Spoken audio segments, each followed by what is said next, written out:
well go. He wiped the blood from his face as he slowly came to his knees. He said, I'll be back when you least expect it. And hell's coming with me. Hell's coming with me.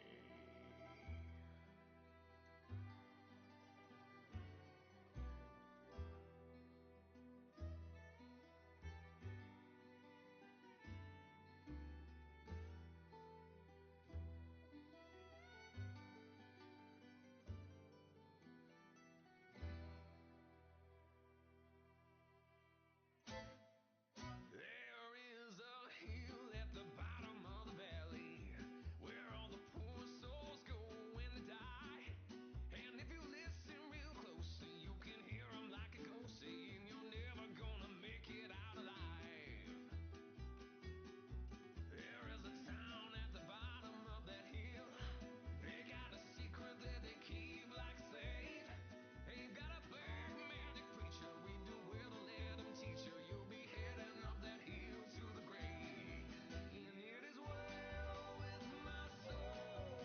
You line your pockets full of money that you steal from the poor. And on your way down to hell, you hear me ring that bell. Pay the devil twice as much to keep your soul.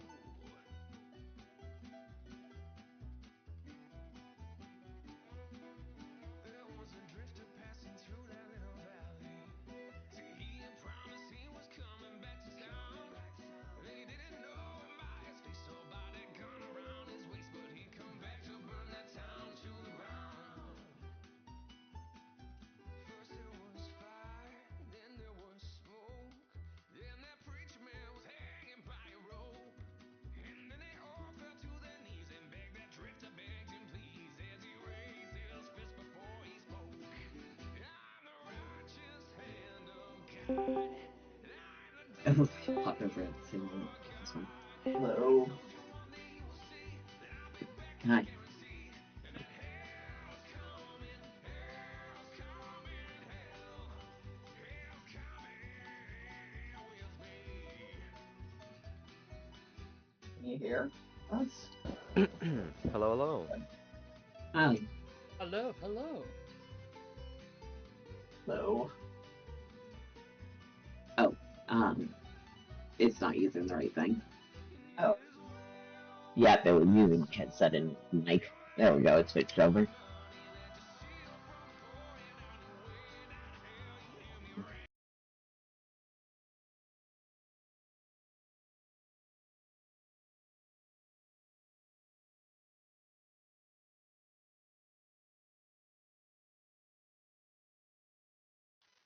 Okay, so we just waiting on Pro Gamer. I'll give him a little bit of time.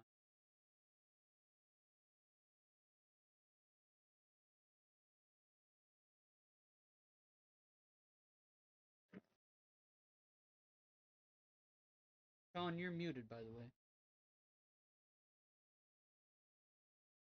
Thanks for the heads up. You're welcome. I don't know if you've been talking this entire time and you were like, why ain't I everybody responding to me? Hello, you fucks! no, the only thing I said was hello. Left it at that, and I was reading through because I've got the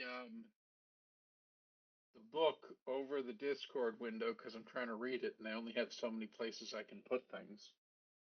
Yep. I Excellent. didn't even notice. Yeah. I gotta get me a second monitor.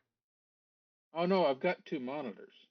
I just have one is fully taken up by Roll20, Ah, and the other I see. one's where I do stuff. I see. I should get up World 20.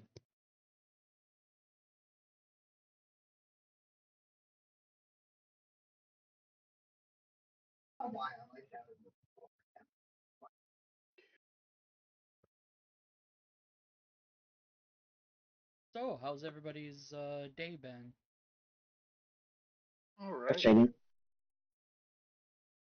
Fairly slow for me, but I'm taking today as a rest day, so all is planned. Yep, and we have a pretty easy character creation gonna be going on, and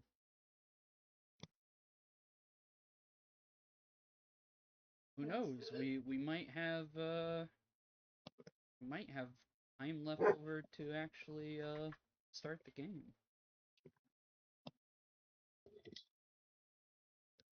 But that wasn't the case last time, so I am not holding my breath.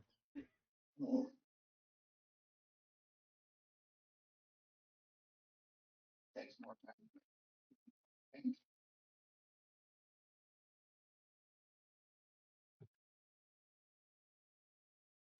Just so play and sorry, not play, Ply, and Sean know that Distant and Mythic are in the same room, so one of them will be muted while the other is not, so that they can speak through the same microphone.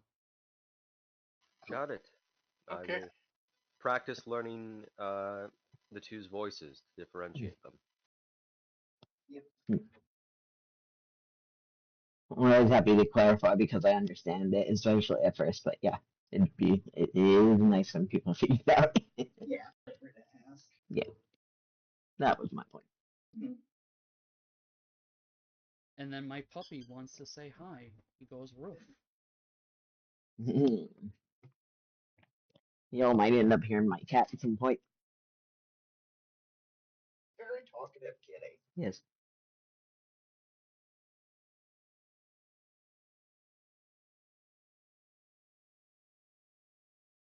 If I don't know if having a dog with me would be smart because I think my just happy to be here style enthusiasm combined with the dog might overload happiness levels. So I don't think it would create a singularity. I don't think that'd be good. Yeah, the Deadlands will just start appearing out of nowhere, you know. It Yeah, it's like a depends on the black hole dog. collapsing in on itself. I would, I'll be honest with you, if I had the ability to do so, I'd try to get a service dog, but that's expensive. So I just have a cat. Service cat. Actually, he is an emotional support animal. Like, that's the only reason he's allowed in my apartment. Yep.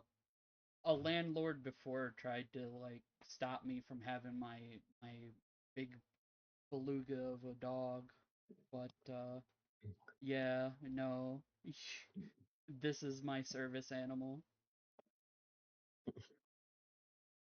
He is my EMS and my or sorry, EMA and my SA.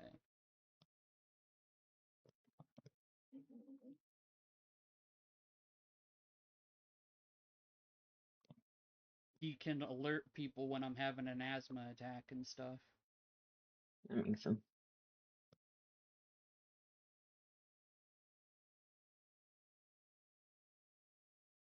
All I've thought is he can alert people. He just thinks and stuff too. Distant, will you get a little closer to the microphone?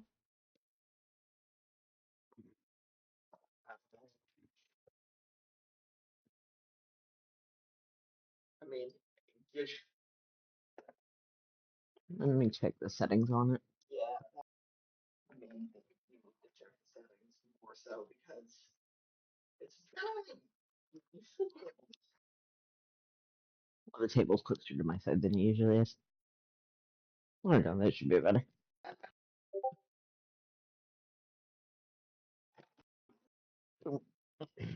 Yeah, if your mic has an omnidirectional setting. We have it on like a bi-directional. It's essentially is the way things are facing.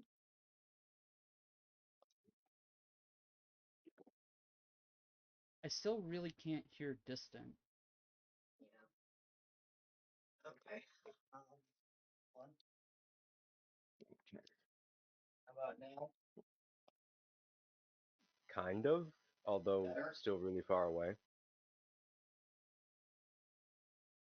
about now? Slightly better.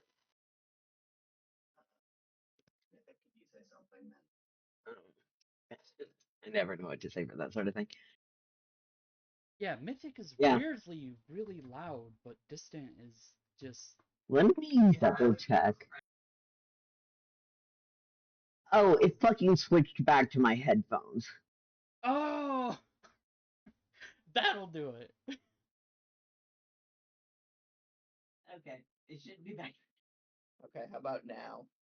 There we go. Now I can hear That works. both of you. Yes. There we I go. switched it earlier when I first got into call, so I don't know why it didn't stay. Discord just doesn't like to listen to audio settings sometimes. Yeah. We got it fixed. We're good. We're Gucci. Mm-hmm. So, why don't we tell each other a little bit about our ourselves and when it comes to like tabletop stuff and a little bit about our characters. Okay. Should we Okay. go top to bottom? Yeah, top to bottom. Hello, everyone. My name is Klyax. I've been playing tabletop games for, oh gosh, I think it's been about a decade now, but I'll have to check. I started on a D20 system, which was literally just a D20, a modified D20 system. I've tried everything from Dungeons and Dragons to Shadowrun to Cyberpunk, some Worlds Without Number, and even ransom games such as Starfinder and even more. I fell in love with Deadlands when I was first introduced to it. I've been playing this for about, I believe, 5 years now. And after a bit of hiatus for tabletop games, about 3 years ago, I came back, and I eventually loved them so much that I started making them for a living. And I'm now working my way toward being employed to write rules manuals and understand how to publish them. That's really nice. As far as my character goes, I would like to play a character named a Thinker. Yes, I know the fact that I could take a name and jumble the letters to get the word a Thinker is amazing. He is a charismatic scientist. He is a sociable guy and he loves science. He's not really good at this whole new science thing. Some people claim it to be mad science because of how illogical it is, but nah, that's just semantics. Right now, his goal in life is to become a humanitarian charity worker, and he wants to head out west to join up with the Collegium of Interspatial Physics, a sort of Type Interspatial. B corporation, if you're familiar with that. A corporation or organization that balances humanitarian efforts with profits. Not like Smith and Roberts, which is primarily profits. You will find that he is very adamant about calling them a cartel, terrorist organization, military industrial complex, very evil, yada yada yada. But it's okay because we're funded by a one Dr. Hellstrom, who has never done anything bad ever in his life.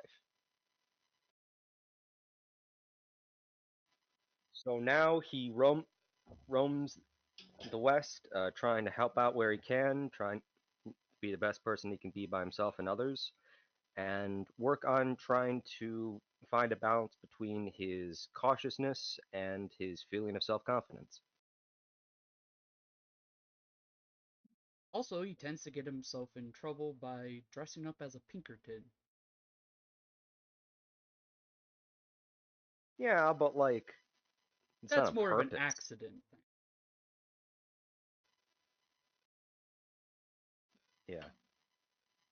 Yeah, and since it's past 1876, he doesn't even know that the special Pinkertons got a rename, and the Pinkerton Detective Agency just does normal stuff, while the agency does the fun stuff.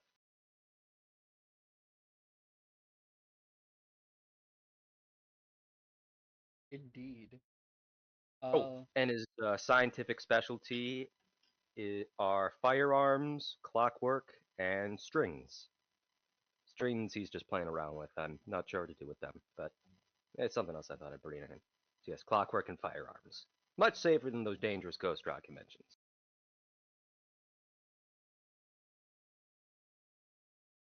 Oh, and one more thing. Uh, he talks like he's from Louisiana. Might not be perfect, but well, I'll let you draw your own interpretations, as he sounds like he's from New Orleans.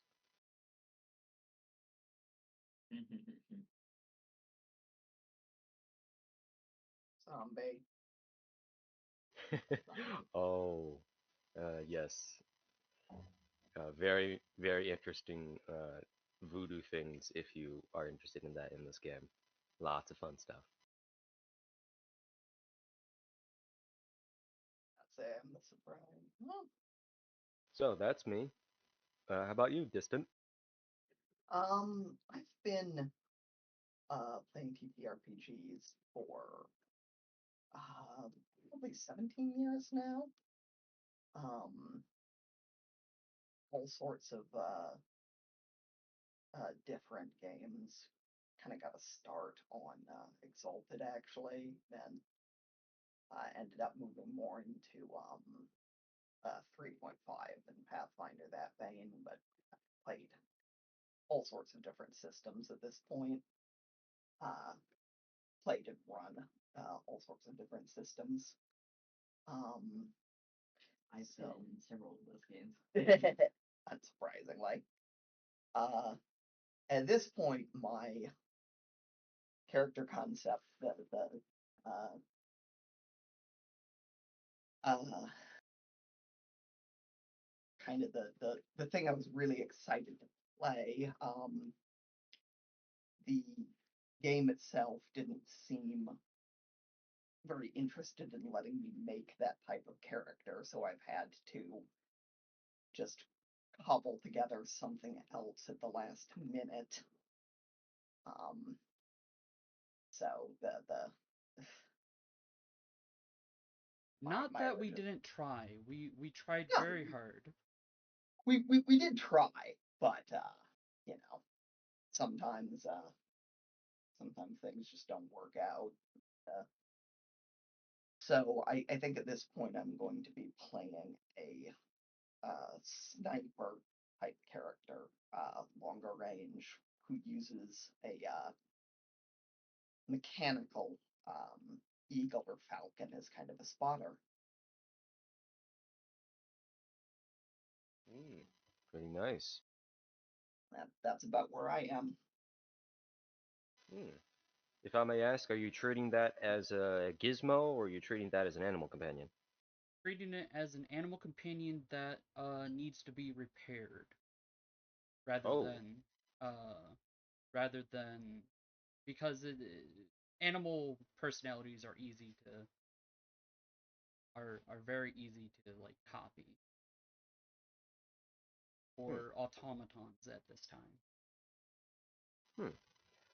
Do you know the reliability rating?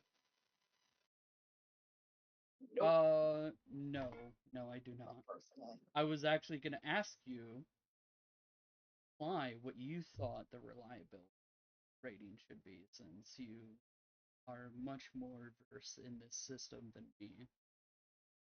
Well, once we get into character creation, I can look up the science rules and uh, give suggestions about what the book is, tell what the book is saying, and then give suggestions about what might best fit.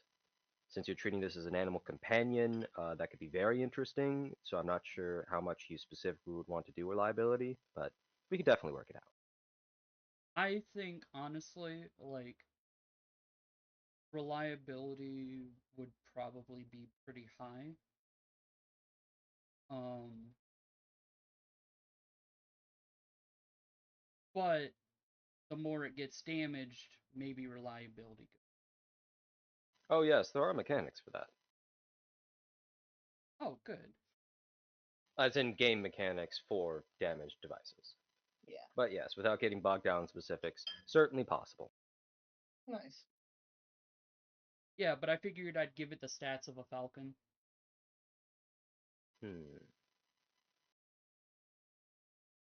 Okay. And then Distant would have to repair it with a Tinkerin roll Yeah. whenever it gets might- damaged. might go a So little bit Distant is a from, little bit of an engineer dabbler, but yeah. not too much. Okay, I just want to clarify something. Engineer or tinkerer? Because having academia, science, engineering does an entirely different thing.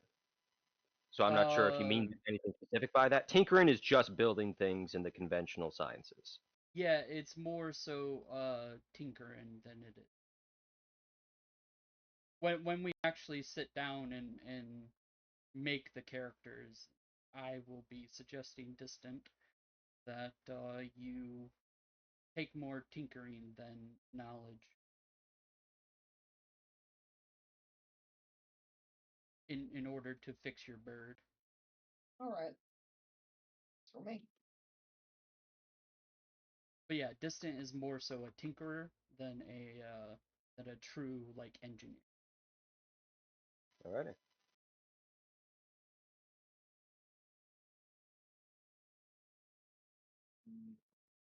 But sorry to interrupt you, Distant. Go ahead and finish Oh, talking I'm I about sorry. mean, I your thought you were character. done. that's basically all I had to say. Like I said, I had a concept, and then having to suddenly switch gears doesn't leave me with a whole lot, you know. Yeah, I got you. I I'm sure that the character will evolve as the game goes on. That's Yeah. usually how I do my characters. Is I just have like a kind of ideal of the mechanics that I'm using, and then let the character personality evolve over the game. Yep. Yeah, that's how I do it. Yeah. But Sean, please tell us a little bit about yourself and your gaming experience and your character. Okay, so let's see. I've been playing tabletop role playing games for 43 years. Um, there are very few that I haven't played, or at least most of the ones that I haven't played have. And I mostly play these days. I've played a lot of 5e in the past, call it 5 or 10 years. I started playing Suede about 2, 3 years ago, mostly because of Rifts. I played a lot of Rifts back in the 90s. I like the concept of Deadlands. I've played in a couple of games. All of those have been Suede though, not the version that we're currently using. Should be interesting. It looks like it's similar, but it's close enough that it might get. I don't know how annoying it's going to be because I'll switch over to the other rule set in the back of my head, but it looks like it's at least fairly close. It can be good and bad. I have liked Old West games, even played other ones in the past. A few that people here have never even heard of, like Boot Hill. Uh, Used to play that back in the 80s.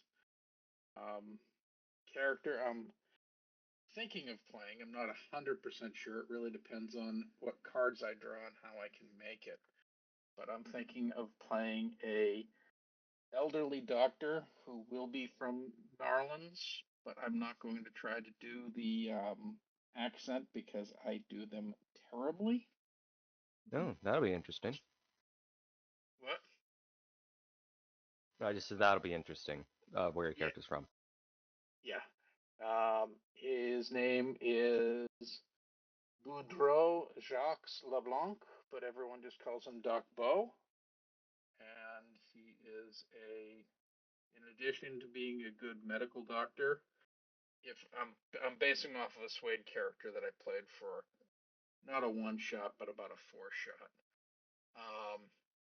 He was a huckster agent. I don't know how well that will work in this, but he might just be a huckster. And he is a healer. And he will probably also be a bit of a pacifist.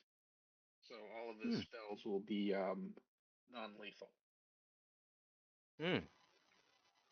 Alrighty. Now, there is a question that I needed to ask for this character to kind of work a little bit. Mm-hmm. Did you end up finding suppression rules in the combat section? I didn't look at it, but I can do. I think I can figure it out as it goes on. I might just grab other things as well. Because in Suede, if you know clients, in Suede there are suppression rules. I don't know.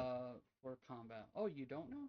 Oh, okay. Oh, so basically in Suede, and it's one thing I used a lot with the character that was before. He carried a gun, but he mostly used the gun to fire generally into an area, trying not to hit anyone, but to distract everyone in that area. Oh, are You you can, talking about like gunfire suppression? yes. So suppression, you pull a gun, you fire 3 shots, everyone in a medium blast template is distracted if you succeed. Oh, dang. Huh. I've never seen that And before.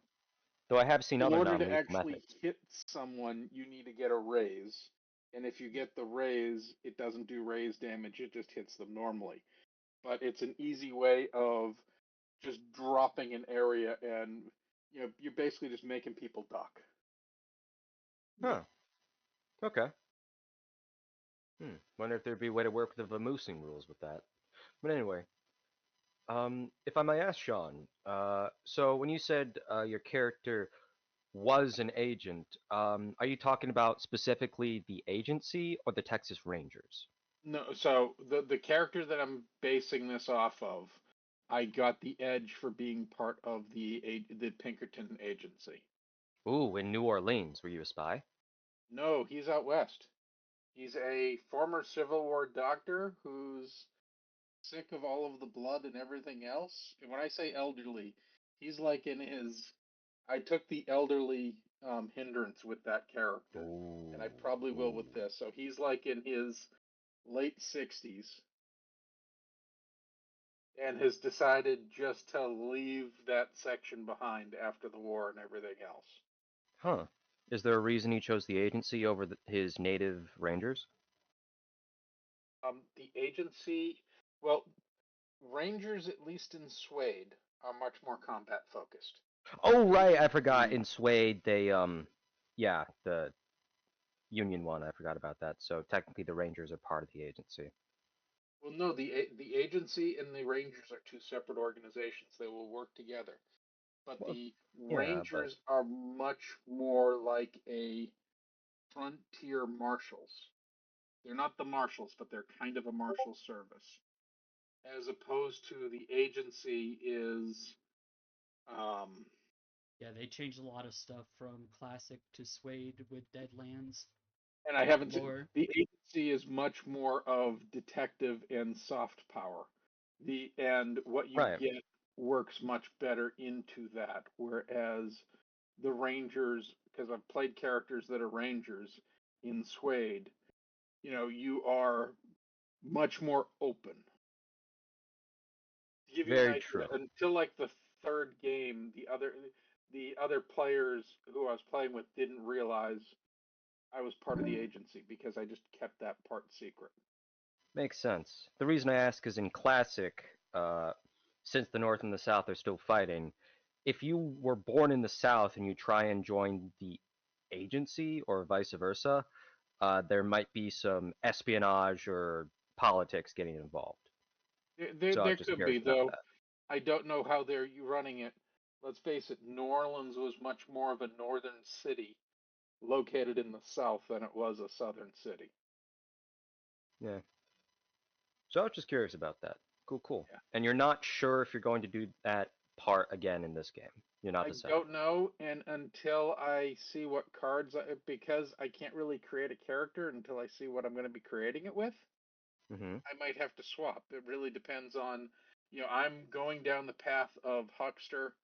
I'm going to grab healing edges and spells, and ones that kind of more confuse people.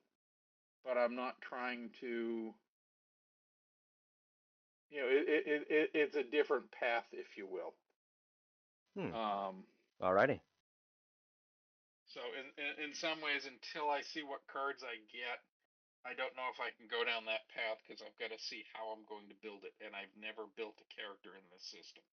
I only started reading the system last week, so I'm still kind of really iffy on some things. Fair. As long as you have maybe 1 or 2 good cards out of the 12 you get, you should be able to build any archetype you want. Yeah, and I'm going down the path. I want him to be more, knowing occult knowledge, knowing investigation skills, being able to put his doctor skills to good use because he can check out and do autopsies and type things. Ah, yes. Autopsies are fun in this game because they're very much daredevil experimental. No forensics here. There should be at least basic forensics out of medical knowledge. Oh, well, yeah. I don't know if fingerprints crossed the channel yet. I forget the year. But you can maybe find the cause of death, maybe. That's about it. Yeah. If I remember correctly, I set the year at 1780. Yeah. I'll have to check the fingerprint thing, but I thought it was the 1880. rules for autopsies are just literally bare bones. You find cause of death, and maybe that's it. Maybe you get some gadgets to help, but that's it. If you really wanna go in depth with the autopsy stuff, I would say grab some gadgets with your money. I don't think you can afford any of them. Most of them are in the thousands. Oh, that's true. Most of them are in the tens of thousands for medical science. That is very true. Yeah, I'm just letting you know that you might be starting off a bit more knowledge than gadgets, just if you're going down that route. Okay. But you're a huckster, so you can make anything, so it'll be Well, fun. yeah, I'm gonna have that side of it too. When you think of, have you played like regular Suede, or are you always in the core, the older version of Deadlands? Be right Oh, back I've real studied quick. enough of Suede. What? I've studied enough of Suede. So like, I made one of the reasons why I made him is why I gave him the one of the reasons why he took elderly, and I went veteran of the Old West with him for that build, which kind of makes sense when you put those two together, is so that he could be more able to go into spell casting. And he had effectively web, which is entangle, as his entangle and sleep were his main offensive spells, and then he had healing and restoration. I can't remember what Nice. the I can't remember what the fifth one was. Yeah. You'll have an interesting time looking through all the hexes and hucksters and hexes and hex arcana to try and find its equivalents in this game. Yeah. But most of those should be there. Or at least a equivalent.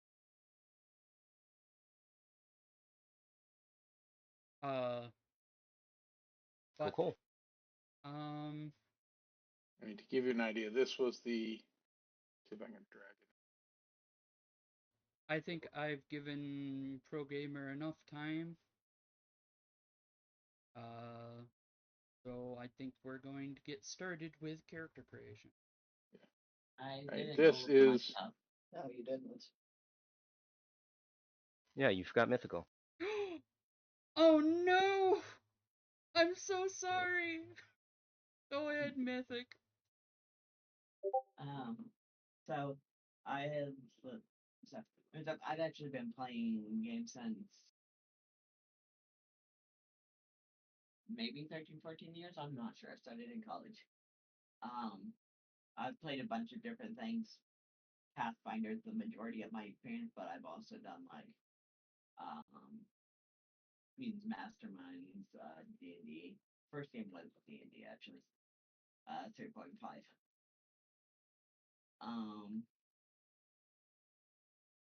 As far as my character goes, seeing as I did not know that Deadlands existed before Squirrel asked me about it, I don't have a strong background.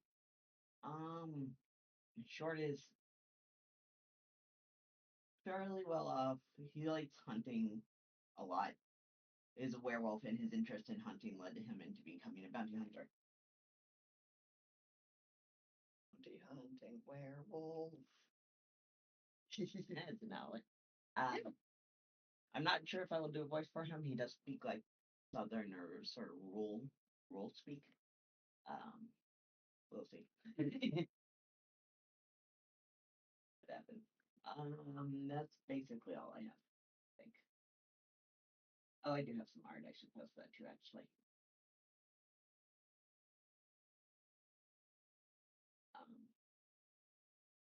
What's that art now, actually? Oh, by the way, it's Alistair. Sorry, I'm a little out of it, so this is a bit chaotic. It's okay. Yeah, it's cool. Okay then. So,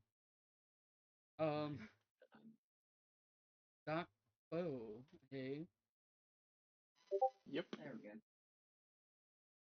we go. I like that you can barely see his eyes.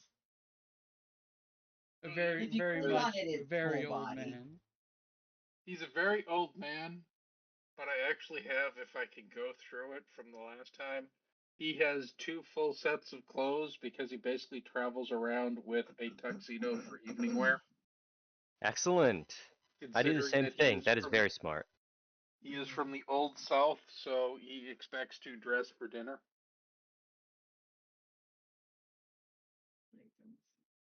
That's cool. I put mine in the character art channel. And I really like the fact that I did see in the Hex one, there is a I can't remember what they call it, but effectively it's a cantrip that allows you to clean your clothes so that he doesn't have to go around messy. Which is basically prestidigitation. Yes. Oh, you have that one trick that lets you clean yourself up? Ah, I'm that's one of the definitely best going to ones go you with need to that have. trick.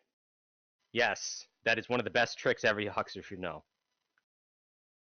Clean clothes and a smile can get you past a lot of hardship when you're robbing people blind. Well, the other one that was funny was because in Suede, when you become part of the agency, you have you get a Gatlin pistol, and he used Yes. to carry that inside of his doctor's bag.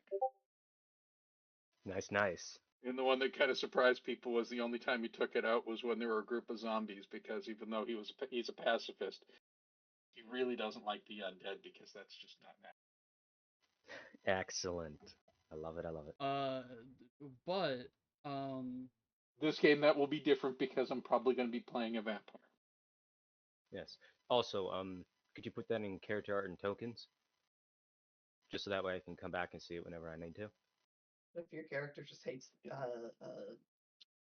zombies for some reason. Yeah, I don't know. It's almost as if like they want to hurt you or something. What is it, yeah, zombies it's try and hurt you one time? almost like zombies are mindless eating machines. Oh, if only they were just that. I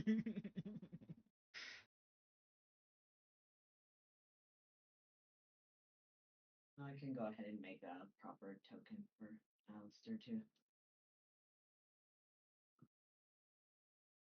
Oh, did you draw that yourself, Mythic? Yeah. Oh, that's cool.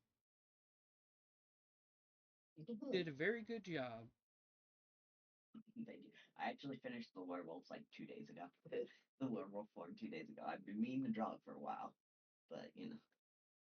I like the tuft of hair around the chest. Thank you. And then, Yeah. I already dropped them in the Yeah, so let's get to drawing cards, shall we? Does everybody have a sheet? Yep. On the roll 20? Yes. Oh, roll. Yeah, I No. got one. I think We you have just to make create a sheets for sheet? us. Yeah. Yep, it looks like it. Yeah, for some reason, it's not allowing you guys to make your own sheets. No, No, the I just GM was has able to to. make one for us. Oh, Sean was just Oh, able wow. to? Yeah, I just you hit the plus character option. Yes. I'm getting nothing. And Let me now I try have no restarting the sheet. game. Get the. Some people are allowed to do that, and others aren't, apparently. But Alistair has a sheet. Yep. I mean, I'm hitting the character button. Okay, then I will do this. Do you Go see any ahead. names down below the character after you hit it? Because it might just be creating a weird name for you. Like I cannot see anyone else's names right I now. have in the character sheet section, I have a button marked plus character that I have hit repeatedly. Okay. Yeah. Yeah, I'm getting you a sheet. Yeah. Alright, yeah, I can make sheets now. I accidentally made 2 more than I Okay, need there to. we I don't go. know how to delete the sheets. I don't know if you can. There you go. I removed them. Thank you. And then Oh yeah, another I have sheet. an uncropped version of that one. The drawing I posted. Doesn't really add much, but you know. Another sheet that is your Clockwork Falcon. Yeah.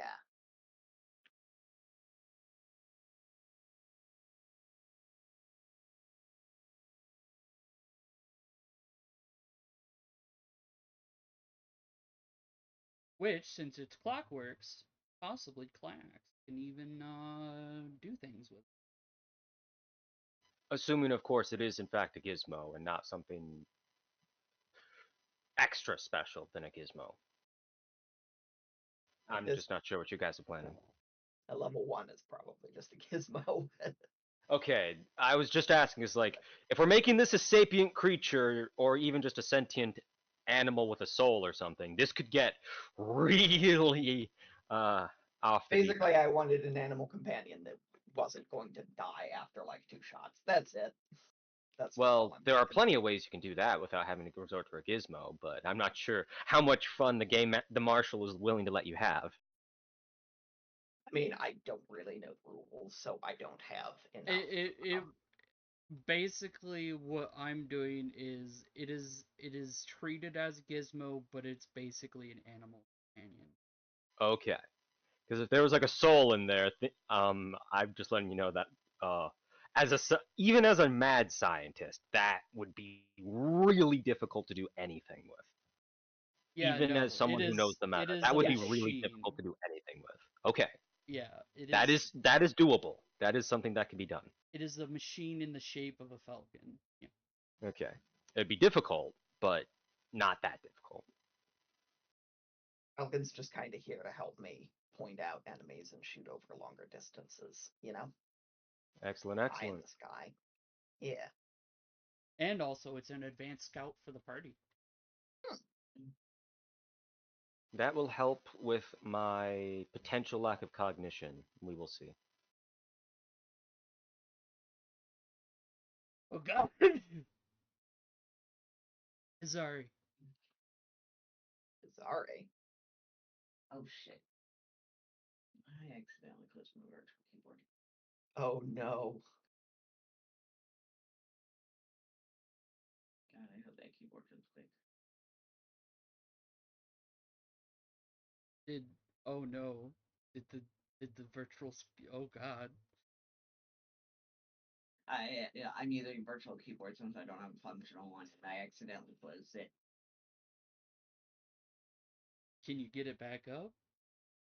Yeah, I just have to. There we go. I just have to navigate through the accessibility stuff on there, so it takes a minute. Ah, gotcha. It's a token. Nice.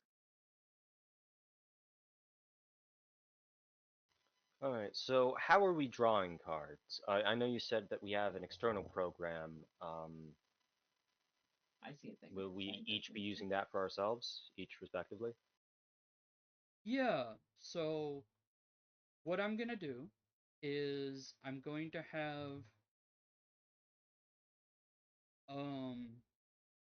depending on how distant and mythic setup is, I'm gonna have y'all stream so that I can see the cards that you're drawing. Okay. Your stream your screen. Oh, you're not just dealing it to us from the Roll20? Nope. We're gonna use deckofcards.com.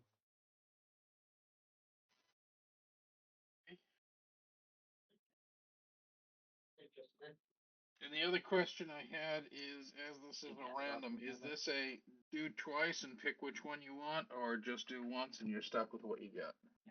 So you get 12 cards and you get to swap I know two you of get them out, I think. except for Yeah. except for jokers and twos. Deckofcards.com. Except for Yeah. jokers and twos. Yeah. You draw 12, drop 2. Okay. Down the line again. Down the line again. So Cliax, if you'll take us away. Okay. So Also, deckofcards.com. also don't worry about the millions of porn tabs you have. The stream cannot see that. Yeah, deck of cards. It's in resources, books and resources. And do you want us to do deck of cards, play games, or custom cards?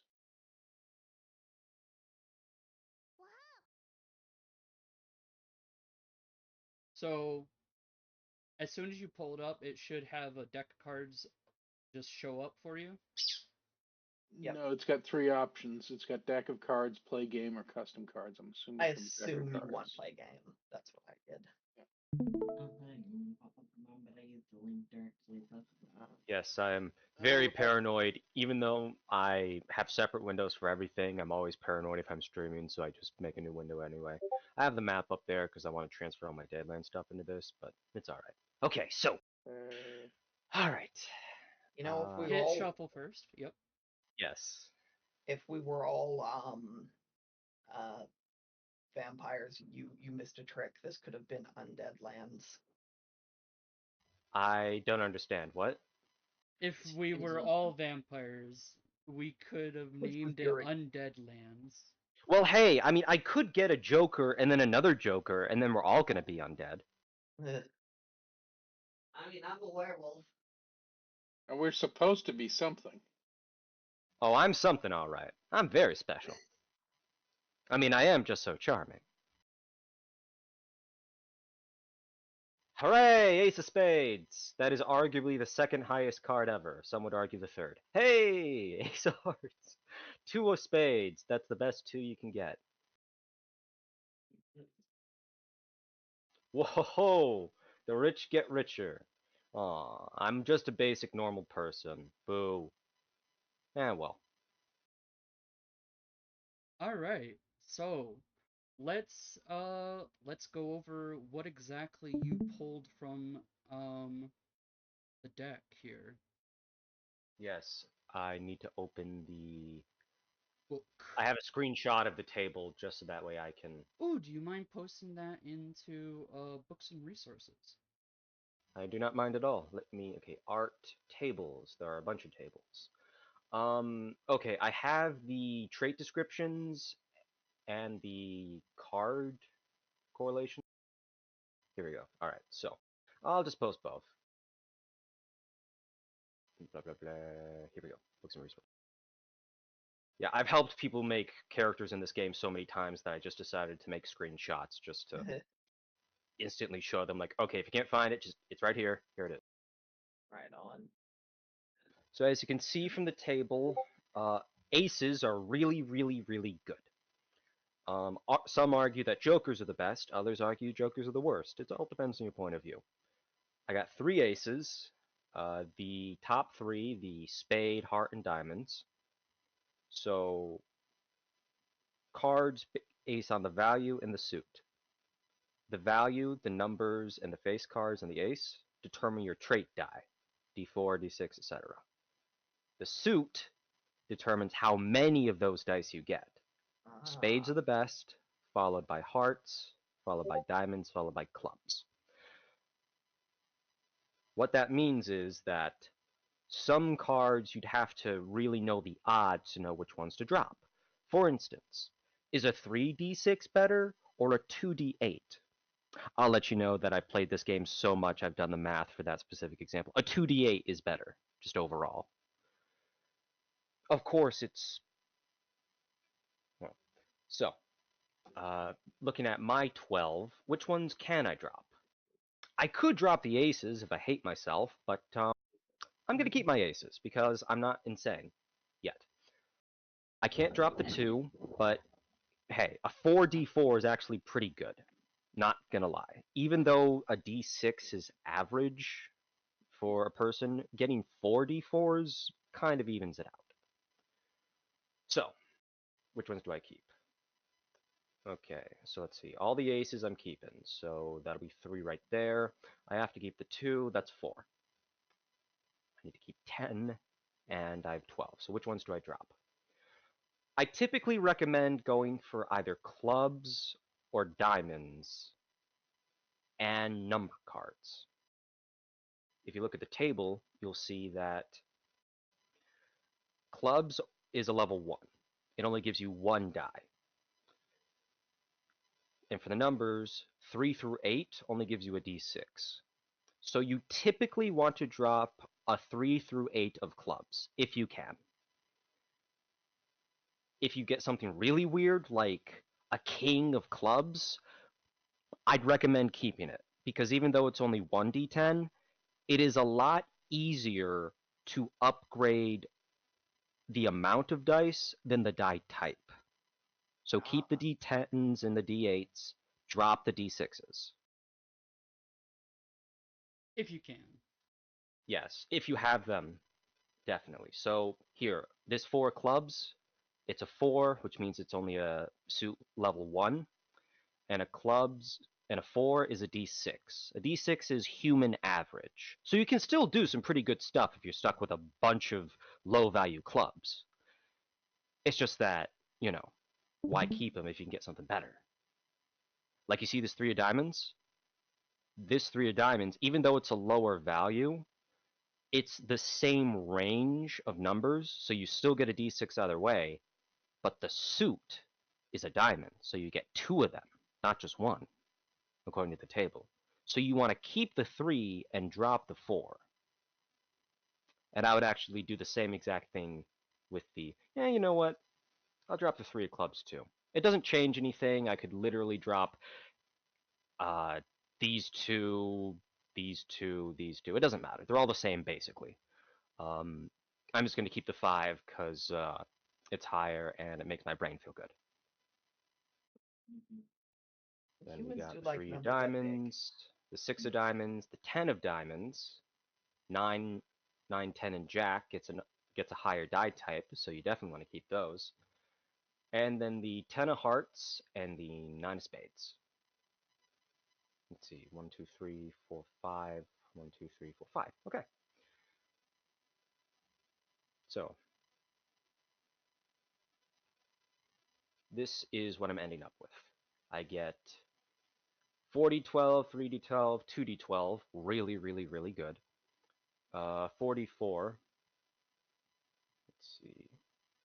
A 3d10. Plyax, do you mind Or taking no. over for just a little bit? I gotta take my dog out. Not at all. Okay.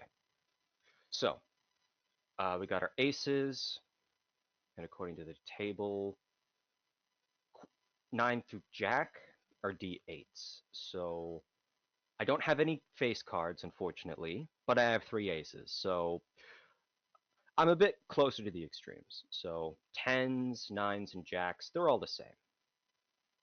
It just depends on the amount of dice you get. So this 9 of spades, that's a 4d8.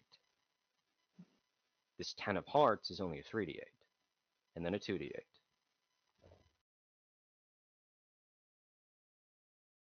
And Like it's so good on we and so started forth until we to- get way to the bottom.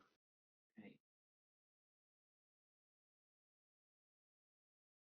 So this is my lineup. I am going to assign these to all the things I want. But wait, what if I end up with a bunch of low cards with a bunch of d4s and d6s? Don't worry, you can use those later. So this is just an example. Unfortunately, I did not get a joker. Some argue it's the worst card you could get. I say it's the best card you can get, but that's my opinion. So this is what I have. I'm gonna take a quick snip of it because I'm probably gonna forget. Yeah, And then we can move on to the next person. yeah, that's me. Okay, so Okay. you share your screen. You don't have to keep watching my stream. I just can't turn it off for the sec. And you do yours, and we'll go from there. Make sure to hit shuffle first. You know how to set it up. Yeah, there it should be. Yeah. Gotta hit shuffle a few times for maximum random. Draw 12, you said? Yep, draw 12. You can draw and then reveal, but I just draw them all at once and then reveal them all together. That's just me. It 4, doesn't change anything. 5, 6, 8, 9, 10, 12.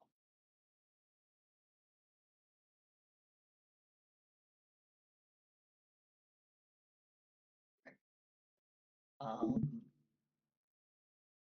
now let's head back to the. Okay. Okay. You did kind of good actually. Yeah, You did get 2 deuces, but that's not bad. You still got a 40 for the best of the deuces. You did get a 1d4, but that's okay.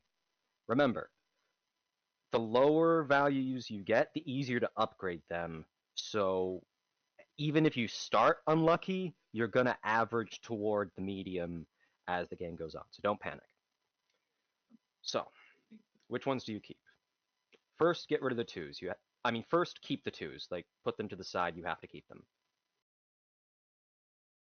yeah, Okay. You have 8 left. Always keep your aces. That's my first suggestion. right. Always keep your aces. That goes in the good pile. Okay. You got 4 Got a face number of cards. faces, but they're low here. That's not bad. Sometimes the amount of dice doesn't matter depending on where you put them. And other times, it's just whatever has the highest dice odds. But we'll get to the math of that later. Don't worry, I have a calculator, don't panic. Well, actually, the Queen of Hearts is pretty good. Yes, it is. So, I would recommend keeping all face cards as a general rule. Yeah. And if there's a conflict, we go from there. So let's see, it's going to be 1, 2, 3, 4, 5, 6, 7. So you have 7 cards saved all the way at the bottom. Now you have 5 more, you need 3 more. So, Let's see. remember, looking at the table, you want to find cards which give you the most die types and the most dice. So of these 5, which would you say is the highest card in terms of dice and die type, just overall? Do let's you see, have any of those? Probably have to be that would probably have to be the Nine of Diamonds. Well, let's check. Well, So a 9 of diamonds would give you the only other what? things I have left are spades, and the 3 is pretty low. But go on. So what would the 9 of diamonds give you? Like, what's its suit level? What's its It's suit level 2, and it would give a D8. Okay, And so it is better than the Jack of Clubs. Because 9 through Jack are all D8s. we don't have a Jack of Clubs. That's a Jack of Spades. Okay, sorry, it's small up there, so I thought Yeah, that was a Jack of that's Clubs. legit. Fair. Yeah. So These two are 9. clubs. Yes. So a 9 of diamonds is a 2d8. What's your next high? Let's see.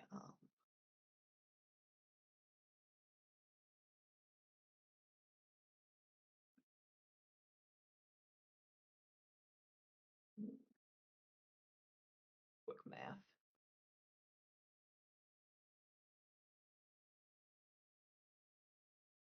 I mean, it's actually, at this point, it would be the 3 of hearts, because 3 to 8 all give the same value. Everything I have left is a d6, but the hearts is level 3 as opposed to level 1. So actually, 3 of hearts is going to be. I would disagree. Really? Notice how the 8 and 7 are spades, not clubs. That gives Oh, you 4 maybe not dice, not 3. okay, And fair they're in the enough. same range value as 3. So Yeah. an 8 and 7 of spades are higher than a 3 of hearts. Yeah, I just misread the cards now. My turn. Okay, so let's see. Counting your twos, we got 1, 2, 3, 4, 5, 6, 7, 8, 9, 10. Okay. Now, okay, the 3 of hearts, that'd be a 3d6. Mhm. I do not believe there's 7 anything is else a that is a competes. 1d6, so Correct. And as I mentioned, a 2d8 is just better than a 3d6. So versus the 9 of diamonds and 3 of hearts, take the 9 of diamonds. You definitely. Okay, Yeah, so of course. yeah. So of the 3 left, do you take the 7 of spades, the 3 of hearts, the 7 of clubs? Well, let's see. I feel like 7 of clubs is just off the table, because why would I ever take? Oh no, remember, you have to take the 2s. Oh, I have no idea what we're doing. Okay, Yeah, you have to take the 2s. You can't get rid of them. fine. Fair. Okay, so you have 9 cards. You can only take 1 more, since the max is 10. Of the 3, which do you think is the best? I was gonna do some math, but like I said, there isn't a world in which you take a 7 of clubs over, or a 7 of clubs over a 7 of spades. So that one's Exactly. just out of contention. So it would be what?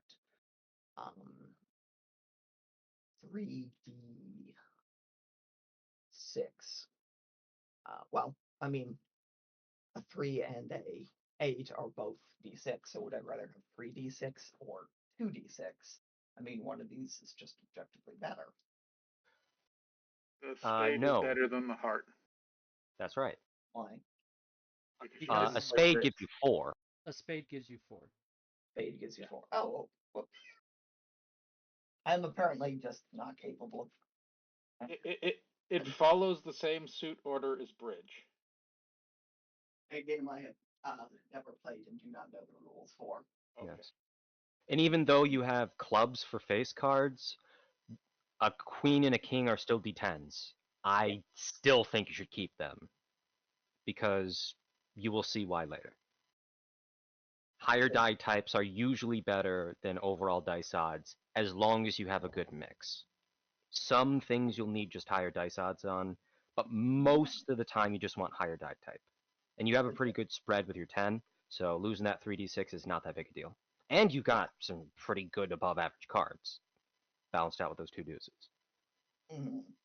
So just either take a screenshot or write these down, and you're good. I have returned, by the way. Yes, you have.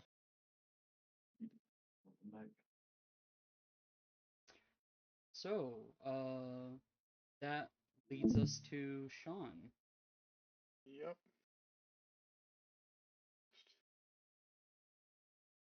Let's see.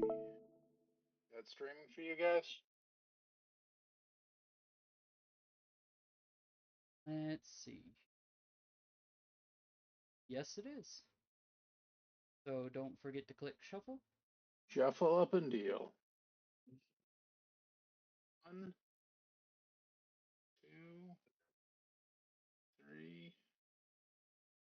4, 5, Now, 6,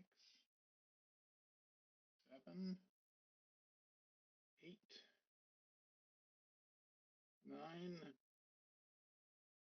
10, 11, 12. Dang, no one's getting jokers. Sorry, I couldn't help you. Alright. You seem to know what you're doing, Sean, so just ask me if you feel you need help. I'll just watch. I know math pretty well, so I Of need to course. keep this one over here.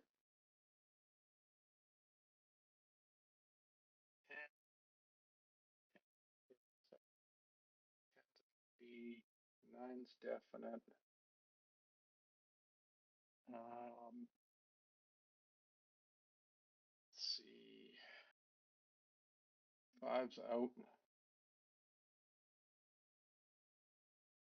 Club. Same with the 7. That will probably be out. I'll just double check. Yeah, I'd rather have. Yeah, because those are 3d6, 4d6, 10. So yeah, I think this is going to be my lineup. So person who's done this a while, does that make sense? Keeping the 3s because a 3 is as good as an 8. And I'm keeping the spade and the heart as opposed to the club and the diamond. And I'd rather have, yeah, the 6s are just 6s, but they're high dice. nice. The 10 and the 10 and the queen are both clubs, but they are still up there. They're 8s and 10s. Mm-hmm. And then the king and okay, yep, no aces, but we're I good. mean, hey, you got a lot of 4s and 3s, which is excellent. So you Yep. might be more just better with your raw dice rather than hitting more of the extremes, which can be a build and might actually help you with certain things. Honestly, yeah, I would definitely take the 10 of clubs over the 7 of diamonds any day, because you already have a pretty good mix of multiple of 4d6s and 3d6s and 48s and 3d8s. I think this is the best you can get. Okay. And it's actually pretty good. Okay. Thank you. All right, so now we got Get Mythic. various cat noises. King.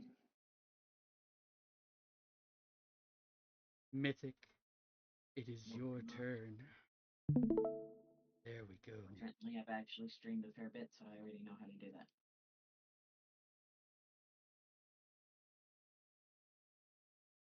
So, Love your background, by the way. Oh, thanks.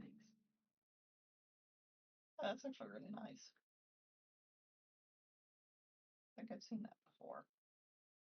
Or did they get in? Ooh, ace right off the bat. Oh. Ace of Spades, actually. Some Yeah. would say that's the best card in the game. I'd argue it's second or third, but that's just me.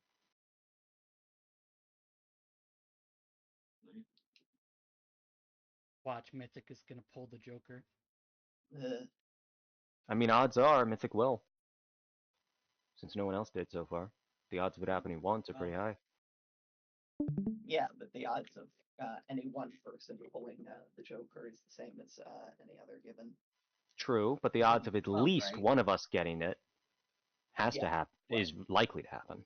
So that's why it's, since it hasn't happened yet, it's likely you will. Not Is that bad, not bad, not bad. Oh, number 8. Really not bad. Wow. Hey, you made sure these decks have jokers, right? Yeah, these do have Jokers. Are they jokers we can tell apart? Yeah, they're red and black. Okay. There we go. Okay, no jokers. Who knows? Hey, Marshall, since none of us got jokers, does that mean we all get to, get a little bit of leeway for making ourselves kind of special? Yeah. Excellent. Okay. So, Mythic, if you know what you're doing, you can start picking cards and I'll just watch. Or if you need more guidance, let me know. You choose. Guidance would be great. I am off. I'm absolutely shit at anything involving me. Okay. Um, First things I first, assume we're keeping the aces, right? that would be my recommendation. I would start by setting aside all the jokers and twos because you can't get rid of them no matter what. Just for simplicity's sake. But aces are a good place to start too. So, you got 3 of those. That's good. Now, you need 7 more. So, of these cards on your left side of the screen, which do you believe to be the highest overall? Highest amount of dice and highest die type?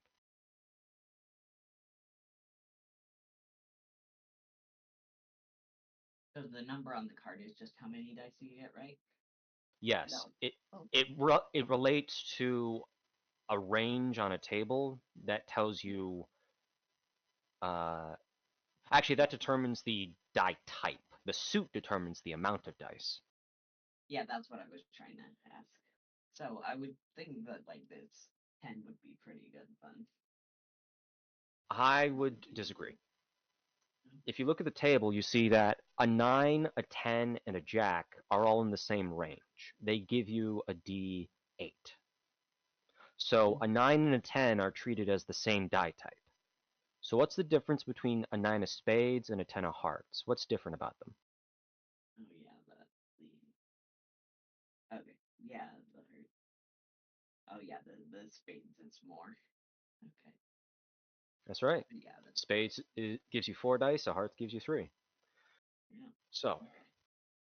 Hmm, what do you believe the next highest to be? let's see.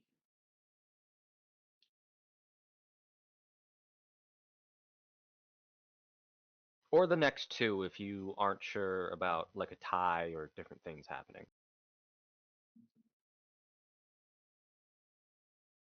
Honestly, the Maybe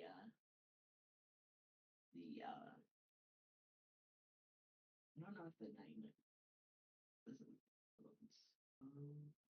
If you're stuck between 2, you can just share them both and I'll give you my thoughts. Mostly I'm just going between like the 8s and the 9 there. Are you sure these have jokers in them? yeah. We've pulled Once I jokers finish on. changing over my If you look tabs, at I'll the look through them. if you look at the stream last the first session of the Friday game, we pulled jokers. Yeah. And since we have some downtime, I'll just So maybe the 8 of draw on spades my is end what to I'm find thinking. jokers. No, I Yeah, went through. there are jokers.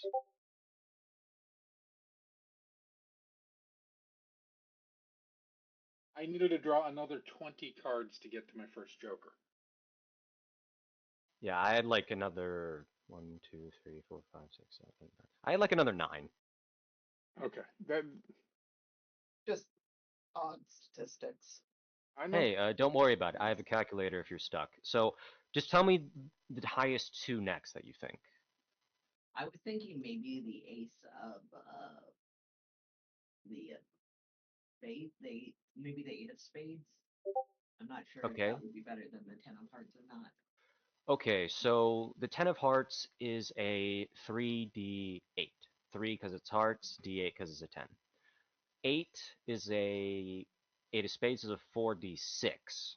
So it's a matter of a 3d6 versus a 4d8. Now I have a calculator. You can probably just take them both since I see some clubs.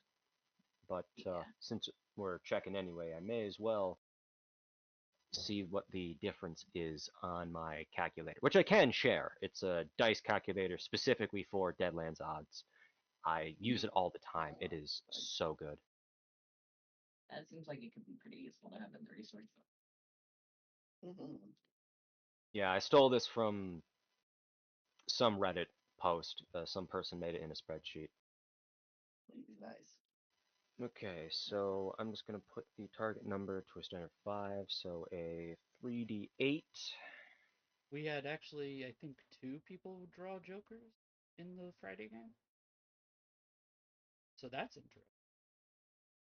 Okay, that's so why a we didn't get any. 3d8 Yeah. has higher dice odds. So much like a 3d6 versus a 2d8, a 3d8 is better than a 4d6. Okay. So you want the 10 of hearts. Okay. Yes. I think you have enough room you can take both, so Yeah, don't worry. she definitely has enough room to like get the 8 of spades, get the 8 of diamonds. Oh, But I would also take that 9 of clubs. I would hold off on that. Not saying don't take it, I'm just saying let's make some other picks first. Well, between the 7 of spades and the 5 of spades, and then an 8 of clubs, and then a 4 of diamonds. Well, my point is, let's just narrow the cards down to keep things simple. Right. So, how many do we get to keep total? 10. Okay. So you're only going to ignore 2. Yeah, that makes sense. So you have a 4d6, a 4d6, a 2d6, a 2d6, a 1d6, and a 1d8. So if you're having trouble, try dropping the lowest. Try just getting rid of that 1d6 with that 8 of clubs. Just ignore it. That's definitely the lowest and is in no way a competition. And then go put that over Okay. there so I don't get confused. So you're going to, Yeah, from the cards that are left, you only need to get rid of 1. Okay. Um, The ultimate question. Do you want a 1d8 or do you want to drop the other lowest, which is a 2d6? I honestly think that 2d6 might be better. I'm not sure. I can tell you the dice odds. Let's see, 2d6 versus 1d8 a 1d8. will net you 4.5 on average, whereas 2d6. A 2d6 does have a higher dice odd. However, you have so many d6s with multiple dice. I would encourage you to take the d8 and drop the 2d6. And that's because when you use these cards, some things you use them for, the number of dice means absolutely nothing. And you only want the die type. You already have a 4d8 and a 4d6 already, and a 3d8. You already have things with a lot of dice that I would not worry about getting a 2d6 and just getting the higher die type. That would be my opinion. Because some things, the amount of dice does not matter. There are only like a handful, like 3, maybe 4 of these cards where you want the highest odds, and the rest of them you just care about the die type, no questions asked. So which one would be? I would recommend taking the 9 of clubs for the d8. Okay. Yeah. Good to me. Which means you can drop either the 4 of diamonds or the 8 of diamonds. They're the exact same. It's whatever you feel like. They don't do anything. Okay. Alrighty. Okay, so you're gonna wanna write down and correlate those to dice. Yeah. Or you could take a screenshot. Yeah, or take a screen. Whatever. Screenshot was my plan, and then I remembered I don't have a keyboard, so I'm not sure how I'm going to do that. You can go into Oh, your there it start is. menu and search up snipping tool. SNIPPING. It's built into every computer. I figured out how to do it. My virtual keyboard actually just has a print screen button. Oh, okay. As long as you know how to access the image. Yeah, I do. I do this all the time. I screenshot. Wonderful. Yeah, I should really start making reference documents. I get sent a lot of in-progress drawings. Yeah, I like to get people's thoughts on my drawings sometimes, and so I will send pictures, especially Jester. There. Yeah. And it's easier to take a screenshot of it and send it than to make it a PNG in this. it So, I'm a nice GM and allow you to place those die types wherever you'd like. Excellent. Okay, so my suggestion would be, unless you're trying to do a specific build with these skills, okay, they're called traits. In Dungeons and Dragons, they'd be called attributes. So strength, vigor, and arguably quickness. Those are the ones where you want the highest die odds. Everything else, you pretty much only care about the die type, but it really depends on the character you want. Generally, you can just put the highest anything in the traits you think will be most important, and I would actually recommend that. Just put the highest whatever into the things you prioritize most, and then I can give you my expert opinion on, okay, even though you might want to do this more, if you switch this trait around with one that's not as powerful, the die type matters here more, so you're actually ending up better off. Like with like with kind of like nimbleness and deafness. Like Yeah, the die type matters. yeah, Anything that doesn't have a skill in this game is called aptitude. Anything that doesn't have a skill, you want just the best dice odds. Anything that has aptitudes, you typically want the best die type. There are exceptions, but I don't want to confuse you, so just put the best things where you want them, and I can do a passover later. If you, of course, know the math, like, okay, like since a 2d8 has better odds than a 3d6, but the die type matters, I'll put the 2d8 in, like, let's say, nimbleness, and then I'll put the 3d6 in strength, because strength doesn't care about die type as much. So quickness is just the only thing that. quickness is your initiative, basically. Yeah, but Yes, is there but a you reason do for me still have not to to? worry about die type because of quick draw, if you're a quick draw character. If you Yeah. don't, No. then you can just put the highest dice odds, it doesn't matter. Okay, because that might actually. I was thinking of making that one actually my 4d4. Because I don't mind That going. is not bad. That's actually really not bad. Yeah, I would recommend, if you prioritize strength or vigor less, to put your 44 there. Oh wait, do you have like a 1d4 or a 2d4? I forget. No, I've got a 4d4. I've got two 3d6s. I've got two 4d6s. I've got a d8, a 3d8, a 1d10, a 3d10, and a 4d10. Okay. And I'm trying to look where in here is okay. Medicine is under knowledge, Yes.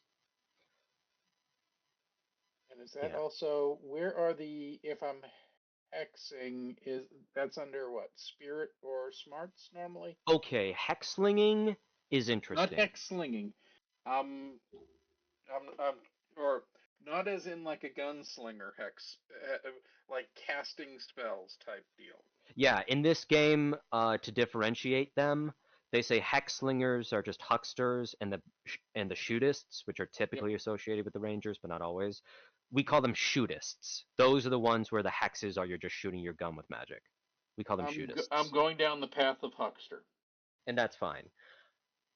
It it doesn't matter because every single hex in this game is based off of a trait. So let's say Soul Blast.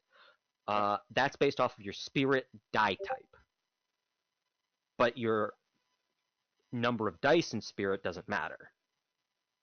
So you're mostly going to be concerned with die type for everything, and it's really going to orient which kind of hexes you want. Like if you get a hex that relies on strength, Most of them don't, but I think a rare one or two do. If you get a hex that relies on strength and you have a D4 in that trait, you're going to be really bad at it. In fact, you're probably going to fail a lot, and you probably shouldn't take it because you might just end up killing yourself on average. So, depending on where you put these numbers, will influence which hexes you get. Because if you put a trait at a really low value and there's a hex that relies on that trait die type, you might be shit out of luck. Or you could just say fuck it and take the risk anyway. I mean, you're a huckster, you can do what you want. You can risk your life. I mean, hey, I have no say in this. No, I'm trying to figure out where these, because I'm saying that your number of skill points is determined by your knowledge plus your smarts plus your cognition. Die type. Just the die type. Die type, yes. Yeah. So yeah, that 44, really good to put that in quickness, strength, or vigor. Unless those are supposed to be really good. And remember, if you're going to take... Those are not supposed to be really good for my character. And that's good, because if you take the old geezer hindrance, in this game we call it old geezer, those actually decrease in die type, just by merit of having the hindrance. So in a way, maybe you want to put a Here's D4 in one of them, it, because it can never get lower than a D4. So you're basically laughing at that point. Because then you get a higher value out of it, because your strength is so low, it literally cannot go any lower. I'm using strength as an example. But it could be that's a question then on this of... So, you said old geezer harms those three. Let me look at it one more time. Let's see. I'll take a look in the book right now. Yeah, I'm skipping ahead just a little bit for you because this is very important to your hindrance. I'm trying to find it. Here we go. It's just called Geezer. Starts with G. Okay, here we go. Oh, Giza. Okay, so Geezer. It affects your vigor and your knowledge. Vigor decreases, knowledge increases. Well, no, knowledge skills increases, but your vigor overall decreases.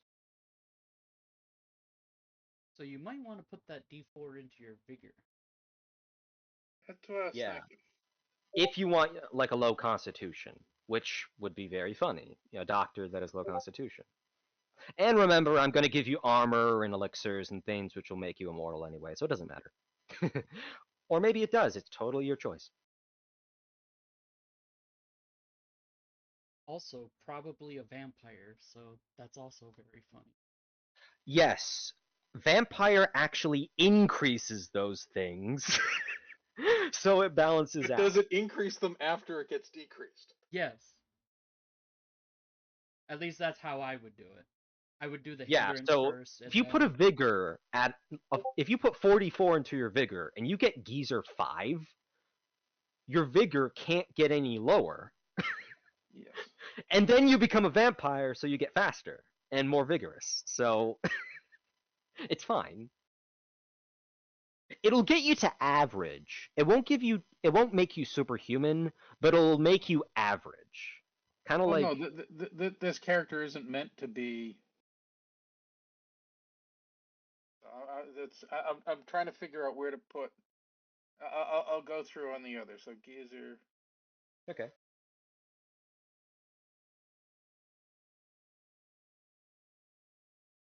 We're just letting you know what vampire does. So, when it says two steps, does that mean okay. Just trying to read this. I can figure it out. Mm-hmm. Go ahead, Mythic.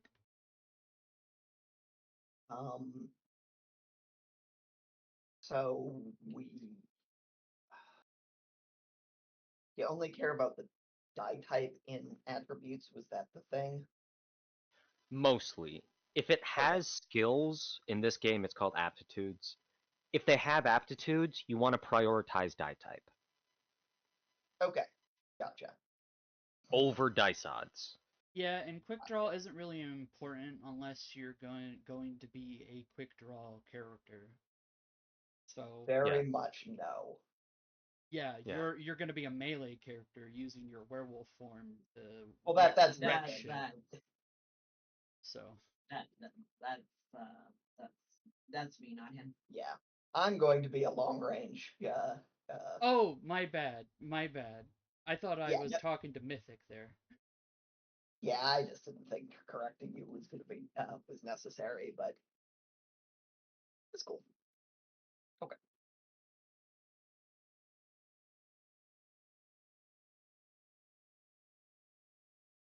So would like 2 of spades be good in deafness then?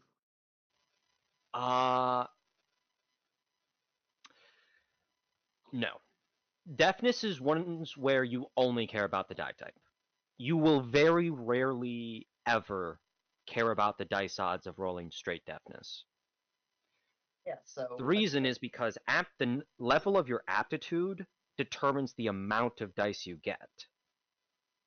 So if let's say you have a 4d6, let's say you have a 4d4, and you have a okay, 5 in shooting. my confusion is I said should I put something with a high.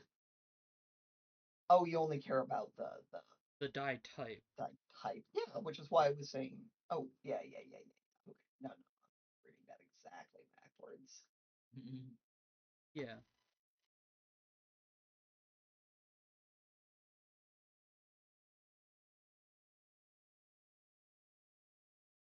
Yeah, basically quickness, vigor, and strength. You only matter about like your So like Queen of Clubs then For deafness, yes. yes. Yeah. Especially if you are going for a shooty character.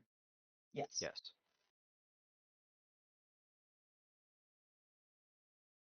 Yeah. As a hunter, as a sniper, Mm-hmm. you might also want to consider cognition. Yeah, Cognition that is makes a the lot of exception. sense.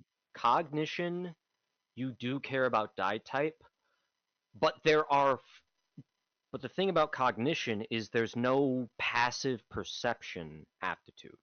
Cognition Yeah. is your passive perception. I So have you not still played want, games with passive perception. yeah. So I'm used to just rolling. yeah. So you want, so cognition, you do care about the overall dice odds as well. Okay. But let's say you say, you know what? I can't afford that with the build I want. I'm just gonna put a high die type and leave it at 1. You know what we're gonna do It's for easy your to upgrade. Falcon? What? I'm gonna actually draw cards for your Falcon. Interesting. Add a character. If you need any help with that, let me know. There are definitely rules for that. Are Falcons one of the ones where the cards you draw are actually explained? Like if you draw like a jack, it tells you what that translates into animal trait types. Because the table for players and humans is not the same for animals. Animals get their individual tables according to Rascal's Varmints. Yeah, the only two animals though that actually have like tables for them are dogs and horses. Well, it's funny you mention that because I worked with someone on the unofficial Deadlands server where we went through the varmint profiles at the bottom of the uh, book in Rascals, Varmints, and Critters, and based on the rules, we made our own table. Oh. So we so if you're willing to try it, we do have a table for falcons. I would absolutely love to do that. All right. Because again, this is an animal companion that essentially is a machine. Yeah, the machine part's going to change everything, but that's okay. So in the first one I sent with the RV and extra critters, there's a tab which says Falcon. So you may notice that in the table, if you draw an ace for a Falcon, if you put that ace, an ace does not mean a D12. Because some traits for animals are just inherently higher or lower than others. Like for falcons, you will never get higher than a D8 in deftness for a falcon. Ever. It is the biomechanics make it impossible. Obviously, this is a machine, so we can change some things, but this is just an example. Okay. Falcons will never get lower than a D8 in nimbleness, for instance. Even the weakest falcon, it's like that meme, weakest falcon, and then their nimbleness is like a D8. Yeah. Okay. Well, Strongest cat versus most nimble why most don't nimble cat I versus least nimble falcon. why don't I share my screen and we can get to it. That way I have something I can do in the background while people are picking their traits and stuff. Sounds good. Always pick hindrances first. Yeah, well, however you Know what your wanna. character's about. If you already like know what you're pretty much doing, then you know you can do it out of order. It doesn't.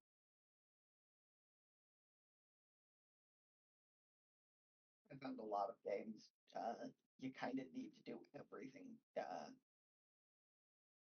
simultaneously, so everything feeds back into everything else.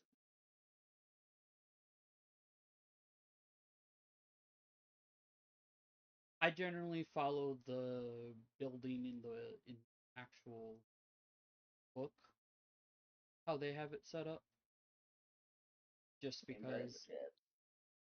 just just because You're gonna have an easier time. it's What card you got? Or I would assume. but yeah. All right. I'm going to stream my screen.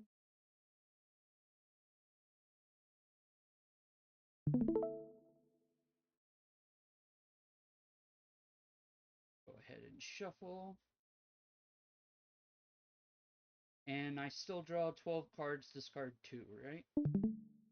That is correct. If you get any jokers, let me know. Oh, Because fun stuff animal can companions get some fun stuff if they draw jokers, just like humans.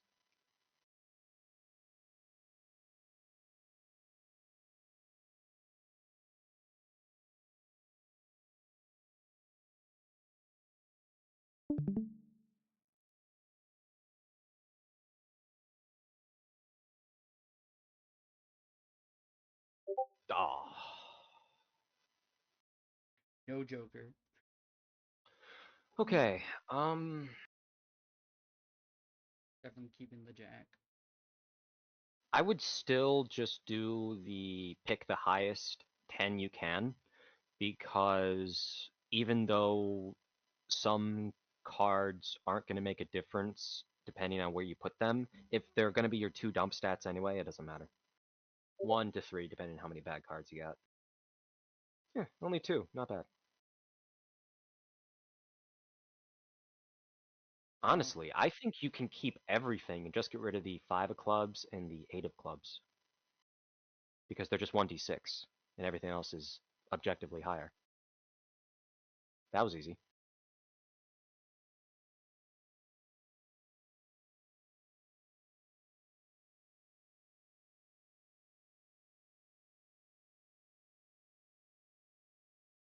Okay. Yeah, and then you just go to, you just make sure you have that saved, and then you just go to Rascals, Varmints, and Extra Critters, and click on the Falcon tab.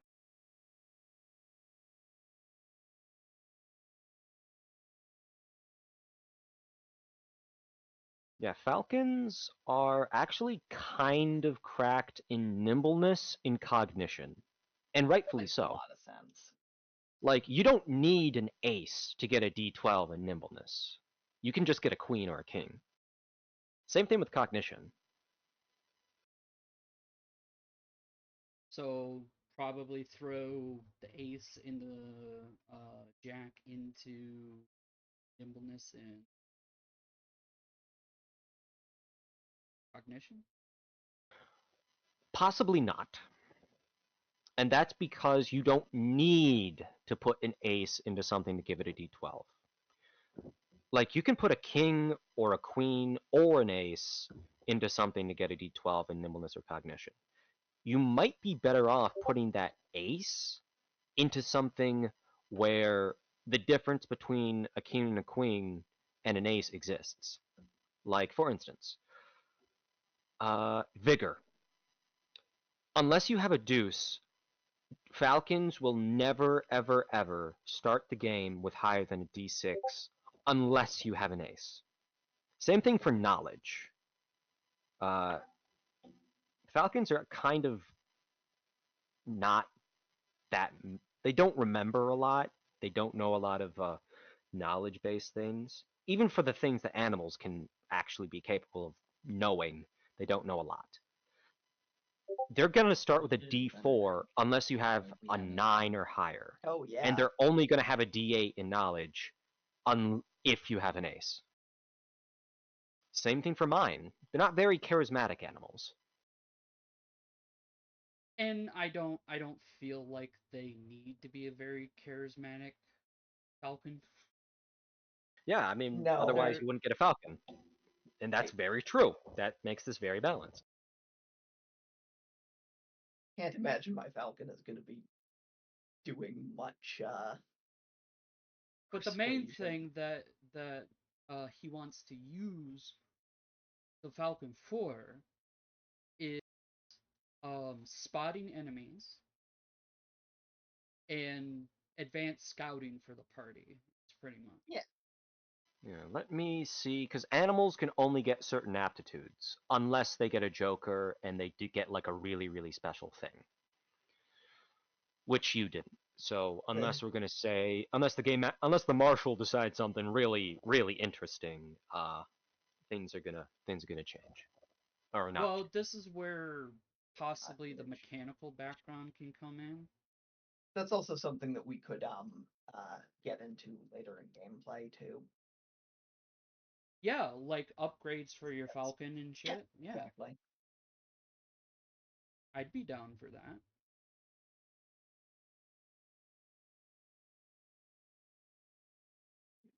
But Yeah, yeah, let's this see. is essentially just a normal falcon, but just clockwork. Yeah, so ignoring the gizmo aspect, pages 9 through 10 of the Rascals environment show all the different aptitudes an animal can get. They can get filchin, which is pickpocketing. Not saying that this falcon has to. That's just an option. They can pickpocket. They can dodge. Dodge is probably going to be very important. Yeah. Fighting, brawling, possibly. It depends. I can see Sneak. the argument for that. Sneak, maybe. The other thing is that certain animals have bonuses or penalties to certain aptitudes, but I don't know if that's in this table. I can see snake for a falcon, but Yeah, Right. like dogs are great swimmers, but they're actually no, horses are excellent swimmers compared to dogs. Most non-waterfowl can't swim at all. Really? I mean for birds, yes, it's true. There are falcons Yeah. which swim in the ocean, that dive into the ocean. Yeah, that is true. Kestrels would be an example. Yeah. I've seen a video of an eagle swimming because he caught a fish that was too big for him to fly off with. He's like, "No, I'm taking this thing to shore with me." It was really funny and awkward looking. Well, Yes. the really funny one is they've got one where a falcon caught a salmon and the eagle ripped it out of its talons. Oh yeah. Oh, I also like the videos of crows just fucking with everything. Just like pull on his tail and then another crow grab his shit and run. Or the same crow will do that. Like you'll pull on the tail, run around to the front, grab the thing. Make way. So, quick question on casting a spell. If Yes. if it's based off of spirit, say, Hmm. and I've got are you rolling your spirit, meaning your die number and your die type, or are you rolling just? Does it work some other way? It works another way. Okay. In this game, hex slinging is its own aptitude that applies to any trait it needs to. Don't get confused if you read Hucksters and Hexes and it says, oh, each hex requires its own aptitude. No, no, no, we did away with that. That was too complicated. There's only one hexling in aptitude, forever and always. Makes sense. So if you, let's say you have hexling in 3, Mm-hmm. and your spirit, you said it was a what? What I'm trying to figure out, is it better for it to be a D10 or like a 3D8? A 1D10 or a 3D8 type deal? It would be better if it was a D10. Okay. Yes. Assuming you're getting hexes that primarily rely on spirit. Yeah, It's I not believe the healing one is. okay. Yeah. Spirit, you rarely need to make a raw spirit roll, but it happens sometimes. Like, I can tell you right away, you are never going to make a raw mind roll in this game unless the marshal gets a really weird idea once in a blue moon, and possibly once in the campaign. You are never going to make a raw mind roll, Okay. ever. Almost the same with deafness. Nimbleness, quickness, smarts, that's going to be more prominent. Same with cognition. Spirit, it depends. If you're not a blessed or highly faith-based character, you're pretty much only worried about the spirit die type. Which hucksters aren't usually very faithful. True, but they do need a high spirit for a lot of things. Yeah, they Yeah. do. Even if they don't have a lot of spirit-based hexes, when things go wrong, you're pretty much going to need to be a spiritual master. Because spirit doubles kind of like willpower. So you said smarts and cognition. It's important to be. I'm going to need to roll those a lot as just the base number of die and the die type. Cognition more so than smarts. Since you are a physician that might be doing autopsies,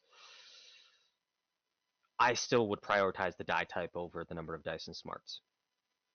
Cognition, it's only if you want to be more so perceptive.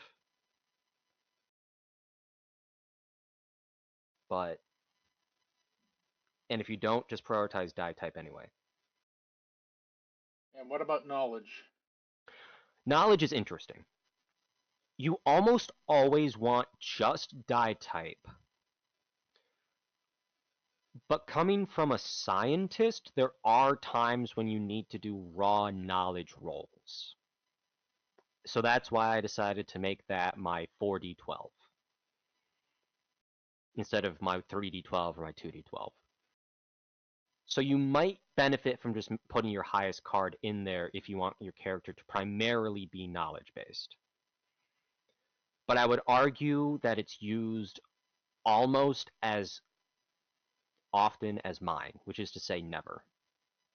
Yeah. So I would prioritize die type for knowledge, smarts, deafness, and spirit. And then just adjust as you prioritize them and what you have.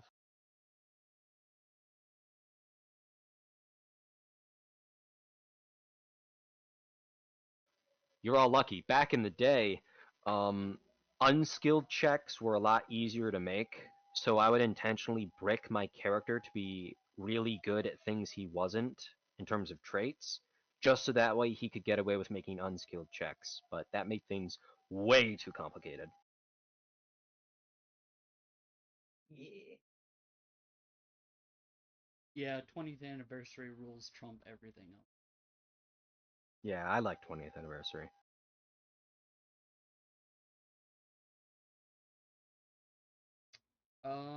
So what I am going to do for your Falcon is, because it is a machine, I'm gonna give it an edge that increases its vigor to 1d. That way we don't have to spend an ace on it. Okay. And it also makes sense because machines tend to be a little bit more durable than Their flesh counterparts. their fleshy counterparts. Yeah. So what I'm crazy. I'd rather just augment a living being and make it partially metal. But that's just me. So instead, what I'm going to do is I'm going to put your ace into probably cognition. Because it's going to be doing a lot of tracking, a lot of searching, Yeah. a lot of scrutinize. And then we also have a jack, which I do believe it would be a good ideal to maybe, if you want it to also attack things or be sneaky, maybe go for nimbleness as jack.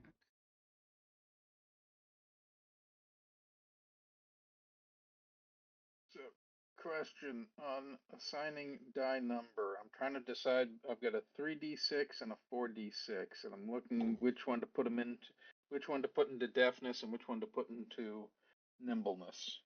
Okay. I can tell you that deafness, you will almost never roll raw deafness. It's Okay. more common than minor knowledge, but really, raw nimbleness has a significantly probable chance of happening over the course of the game. Okay. Now, you could say, well, my character's just more deaf than nimble anyway, so I don't care. You could just say that. But honestly, I have never rolled a raw deafness, I think ever. I've seen someone else get raw deafness once because they were doing something really weird as a magician, but that's it. I've only seen raw deafness once, and I've seen raw nimbleness be used in a couple things. Now, you said you very rarely see raw mine. Yes, What about you raw will never get a spirit? raw mind roll unless the marshal is intentionally trying to do something. Me, by the way, is how that word is pronounced.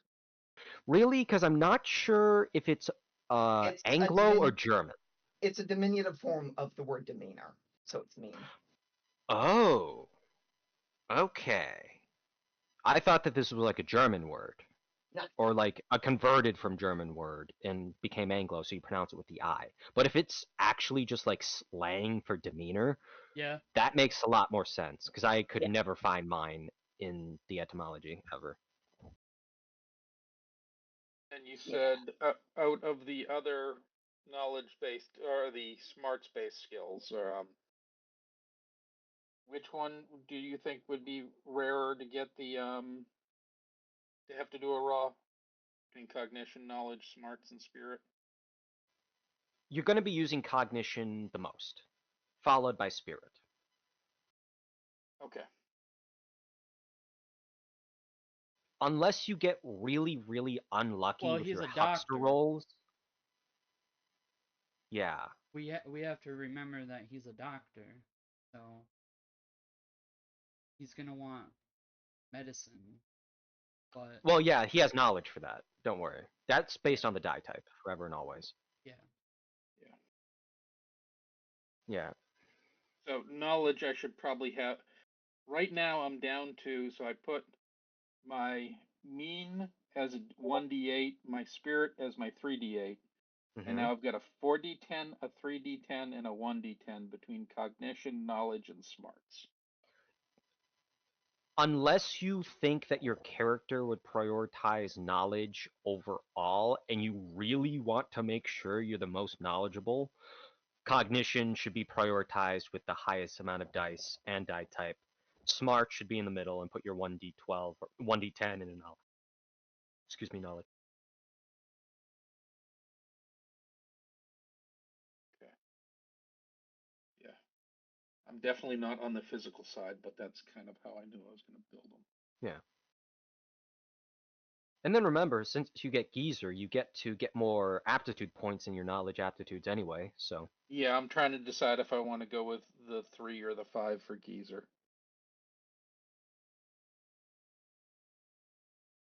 Yeah, it And I depends know how that- much you want to cheese the vampire mechanic. Well, it's also if I want to cheese the fact that my vigor is the 4d4 and it cannot be lowered. Exactly, yeah, that's kind of what I was alluding to. I just didn't say it all together. But no, I don't know because looking at it, you can only get 10 points negative. Geezer is 5, 3 or 5. Pacifist is 3. And I kind of like Curious, which is another 3. Ooh, curious.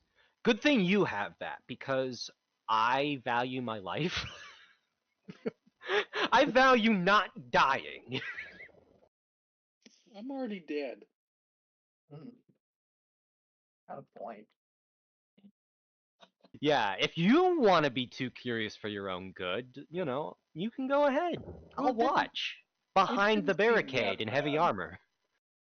It just To means be that honest I'm going to with be you, there taking is notes a not lot. insignificant chance that it will. Yeah, be I'm not even being pretty reckless. Yeah. Yeah. I'm the young 30-something. You're the, 60-something. You should go in first. You have more experience. You should go first. Go that way. I might drop that one if it's that bad. I might just have him smoke a pipe a lot. Because I also like the fact that there's heavy sleeper, and that just seems to fit for an old guy. Oh, I once had an old guy, and he had bad hearing. It was so much fun. Well, By the way, if any of you take illiterate, I'm shooting you. I was thinking of taking bad eyesight. Yeah, that's different. Just don't take illiterate. That is one of the 3 hindrances that break the game. I can see that.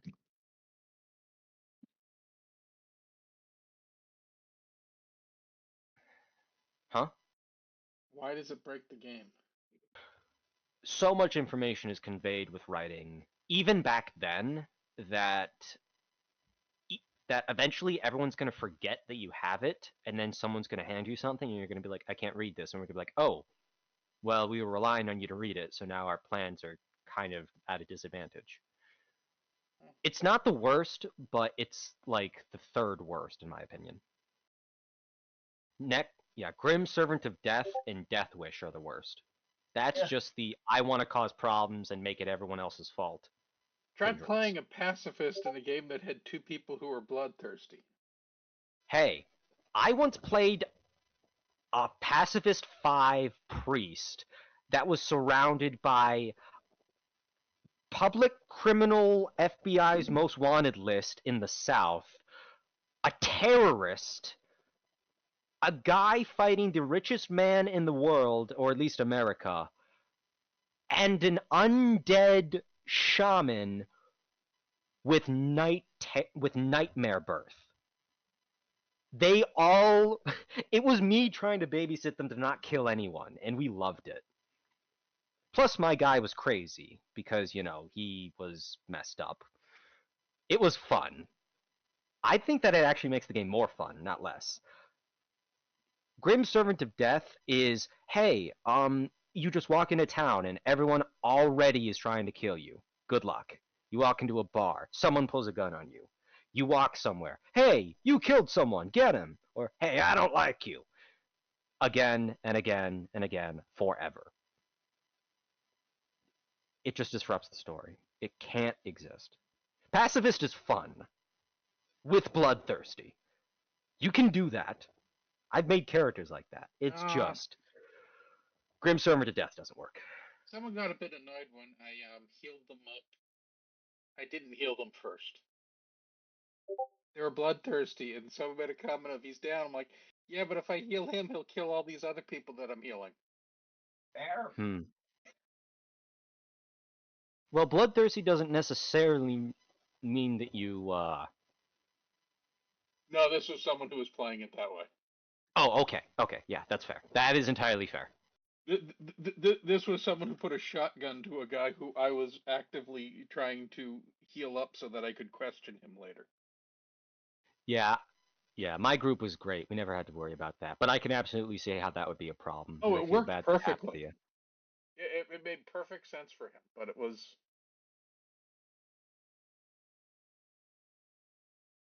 Did Pro Gamer get a time zone wrong? Because it's a 59-minute mark. He might think that it's like the right time based on what he read.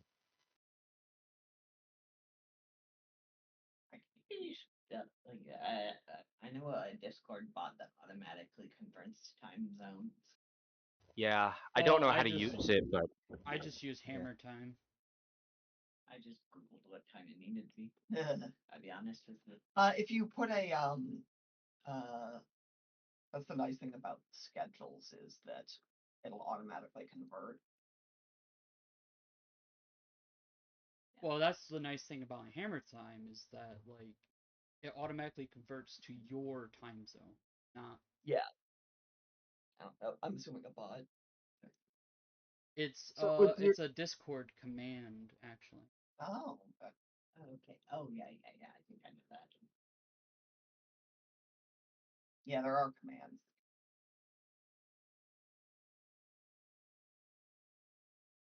I think we've hit that point where my brain's just coming out of my ears looking at these stats. That's a lot. Yeah, I'm trying to figure out where I need to put, how and where to put skill points. you need to put all your traits into places first. Then you know how to get all your aptitude points. I've And already figured out what I've already figured out where to put all my attributes. I know I've got, starting off with, as my knowledge, my smarts, and my cognition are all D10 base. I've got 30. oh, excellent. Okay, so points are 1-to-1, and the normal cap is 5.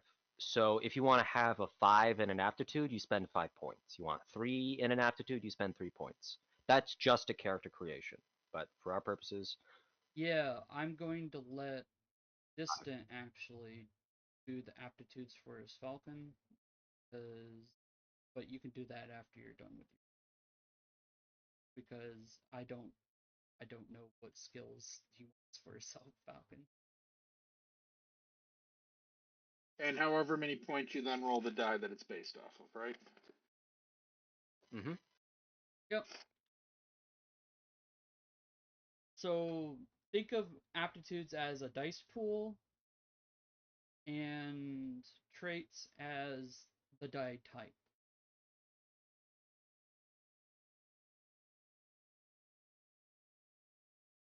Yes. And if you're starting as an arcane background huckster, then yeah, you would put points into Hexlingen. If you take the background, you need to take at least 1 point, but I don't think that's going to be a problem for you. No, I want to drop that up, and I also want to bring up gambling.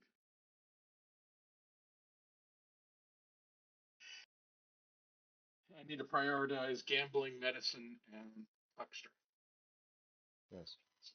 Oh, by the way, in this game, all hucksters get a +2 to gambling by the merit that they are hucksters. And I don't mean to the aptitude, I mean a +2 modifier after all other things are resolved. Yeah. Cool. So you put a +2 into the box next to the first box. Yeah, the box on the right is your modifier, the box on the left is your number of dice, and the level in your aptitude. Mm-hmm.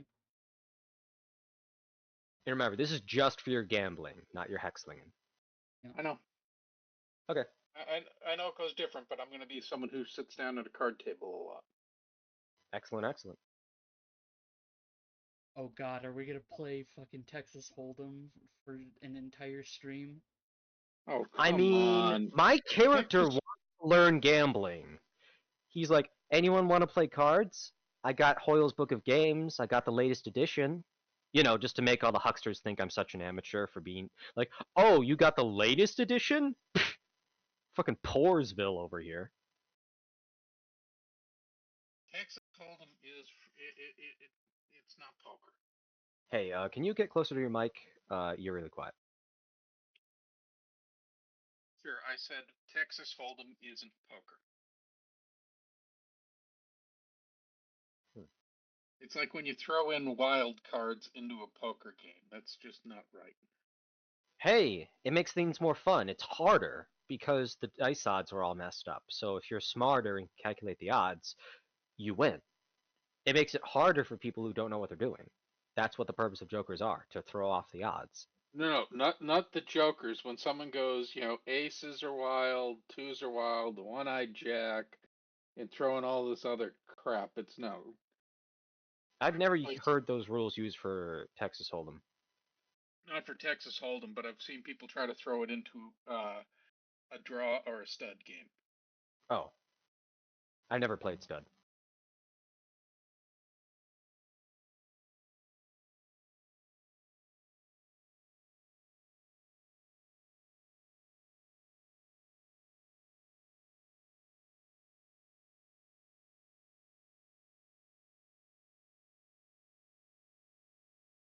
Does somebody want to take a look at my how I've spread things out and see exactly how atrocious it truly is? In a moment. I am deciding if I want to start the game with above average nimbleness and then just upgrade my quickness really easily, or if I want to start with above average vigor and take a long time to upgrade my average nimbleness. Because the one thing I'm okay with having a low aptitude in is driving. Because crashing is fun. That's the one thing I'm okay with failing in this game. Crashing. Crashing always makes fun adventures. Always. I don't Fair. know what pro gamer's doing. Neither do I. We might have to replace him.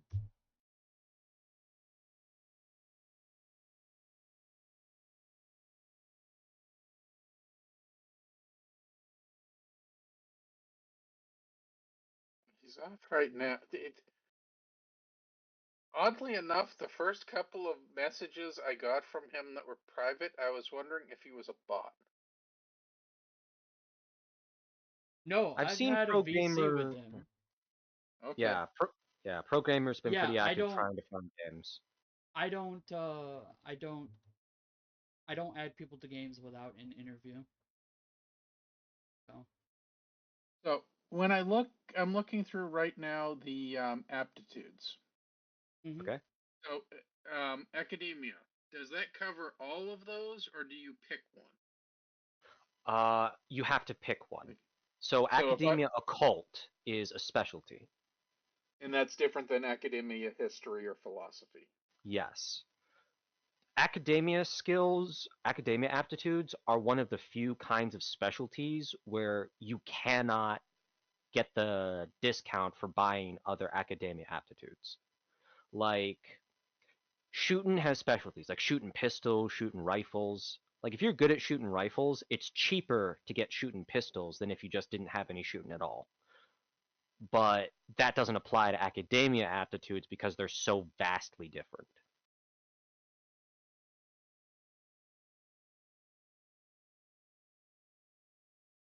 Yeah.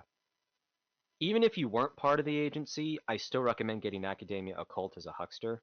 Makes Oh, it I'm already really. Yeah? putting that down. Nice. And Excellent. you said that if I'm getting, let's see, you said that it's cheaper to get if I wanted to go with shooting into two areas. It's cheaper to get the second one set. Where does it say that? Yeah. Like, it's called the flat bounty point cost. So if you have an aptitude with a specialty, such as shooting, fighting, what else?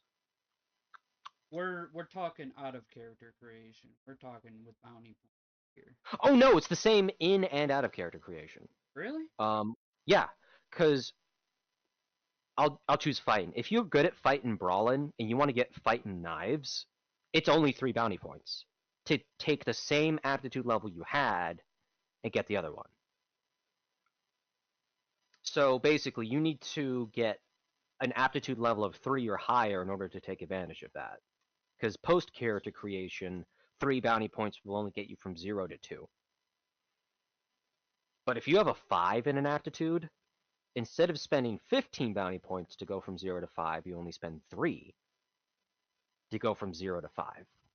If you already have a 5 in another specialty. And that's what I'm going to do with science. So if I get science engineering, it's easier to get science physics because I already have a science specialty that's very similar.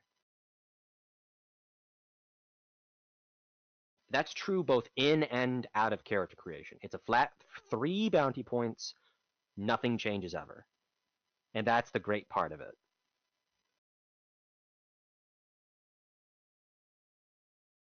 Okay. I don't understand, so I'm gonna just say okay. Right?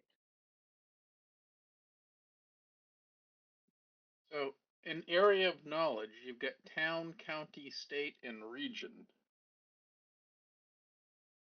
Yeah, you get 2 in your home county for free. The more specific you get, the more you can know more easily. So the target numbers are lower the more specific you get. And where are we playing out of? We Death Valley. we are playing out of Death Valley.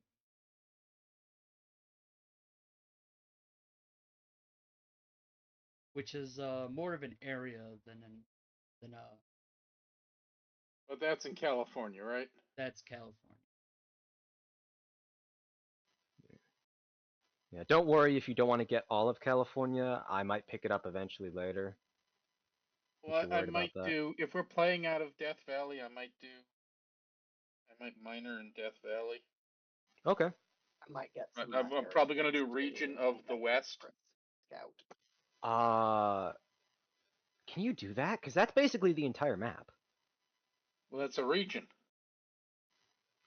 Marshall, up to you. What?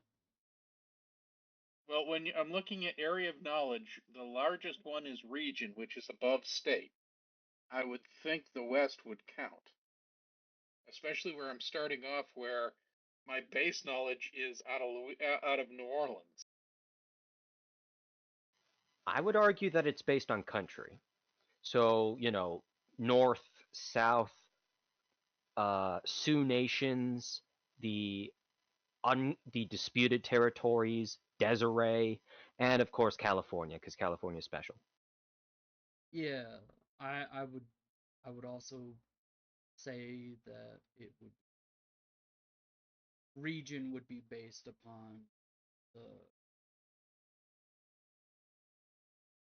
like Union, Disputed Territories, Confederacy, Desert, Coyote Confederation, Sioux Nation. Yeah. Although I would argue in favor that Coyote Confederation isn't as difficult because most of the Coyote Confederation, at least the Cherokee, are pretty in tune with the South. I don't think there are many native tribes in the Coyote Confederation that don't support the South. I'm not sure. So you're saying that California is both a region and a state? That would be my opinion, but that's a California Mark. is a part of the Disputed Territories. Oh, okay. So you just throw that in disputed territories. Where do you put the disputed territories? Disputed territories are anything that is marked with a brown border on the inside. Yeah, so that's California, Colorado, Kansas, and West Oklahoma. Technically, that means that they don't connect unless you're insane and you want to take a shortcut through Area 51. But I'm not doing Is that. Arizona disputed? I can see a brown border, it looks like, around it. Arizona, New Mexico. It has a white.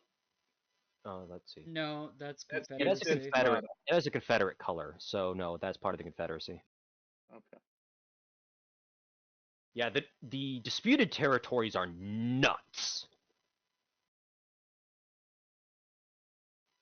Yeah, California, it depends on where you are.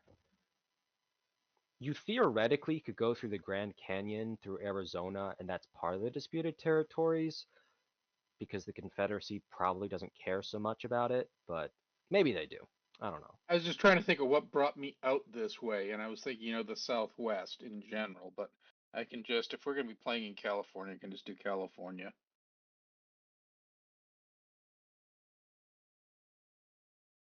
I don't even know if I'm going to be picking it. I'm just going through right now, looking at what things are, and then making a decision. Yeah. We get that. You sure you want area knowledge in California? I mean, a lot of things might have changed since Suede. I don't know. Classic is very different from the Suede Deadland in a lot of aspects. Because they changed a lot of stuff in Suede Deadlands from Yeah. Deadlands Reloaded and Classic. Yeah. In this, the agency and the Rangers only tentatively work together. Technically, they're still in a political rivalry, and there's some level of spy games going on for the war back home. Yeah, though honestly, I really have a problem. Though I've played the agency, there's just something deep in my soul that cries out no with my thought of the Pinkertons. Yeah. Because of the starting year, the Pinkertons are just the front cover now. The agency is the official name of the Monster Hunter specifically. Although you could go under the guise of a Pinkerton and then really be an agency member. It's all the same thing. It's just how they hide the I secrets.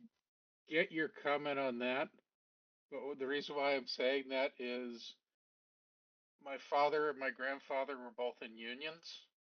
Uh-huh. They'd sooner beat Pinkerton to death than allow them into their house, and I'm saying that today. Yeah. Yeah, the And my Pinkertons aren't grandfather's the been objective good guys in this game. both They my are not grandfather like that. both my grandfather and my father have passed. But you talk to my grandfather, and there's very little lower. I think you'd have a hard time choosing who to hit, a member of the Ku Klux Klan or a member of the Pinkertons. Yeah. That seems fair. Yeah. Yeah. I'm going to be transparent. I'm not a fan. My character is not a fan of the Pinkertons in this game. And I mean that the Pinkertons and the agency. He just doesn't really want to support them. He doesn't want to take a side. So that could be interesting. And that's ignoring the spy games. That's just how they run things. If we get in part of the spy games, oh, things get nuts. We got double, triple agents. Yeah, that's why I was like, are you sure you want to be from the South and join the agency? Because the fact that they would accept you without thinking you're a double agent is in and of itself a miracle. They might force you to be a double agent just by the merit that you're from the South. I might not. I don't know if I'm going to pick it. The whole reason why I picked agency in Suede was what the skills I had lined up with the skills that I needed. Mm-hmm. And what you got from picking that, it was purely mechanical. Okay.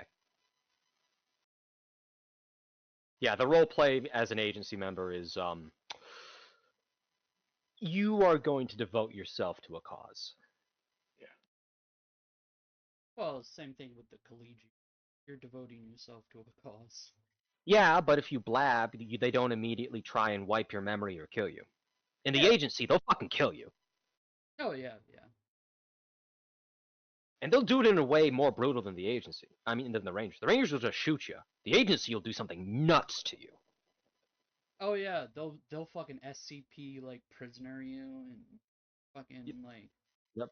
experiment on you, wipe your memory, wipe you from history. It gets crazy. I compare the agency to be more like James Bond, while Texas Rangers is more like, you know, actually like a Texas Ranger. Yeah, except I when think you you were go right back. about that, Sean. Absolutely. It's pretty straightforward being a ranger, but Yeah. no less disagreeable. in some Until you start looking at, well, the Texas Rangers during the Civil War were not a law force. They were a cavalry troop. Hmm.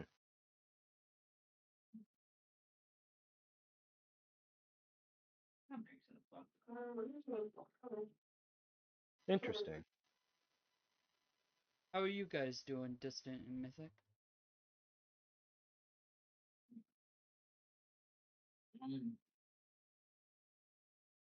I have made no real progress. I'm just looking at the traits and stuff. I can assist you in a little bit. I'm slow on getting my thing done because I can keep distracting myself. Nah, don't Ah, worry. ADHD. Yes. Yep. Yep.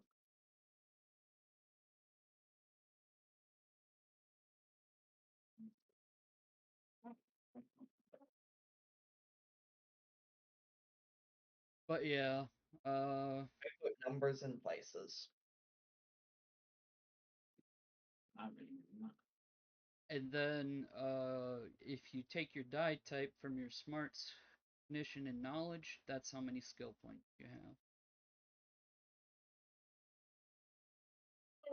I have no idea if I did it.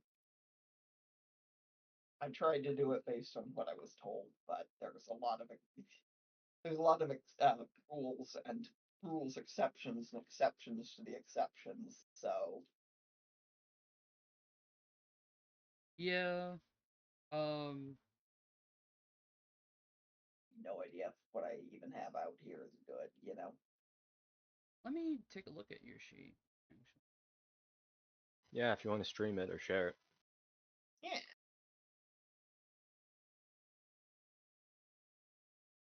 So you got 4d8 cognition. You got 2d12 deafness. 1d10 knowledge. 1d10 main. 3d10 nimbleness. 4d4 quickness.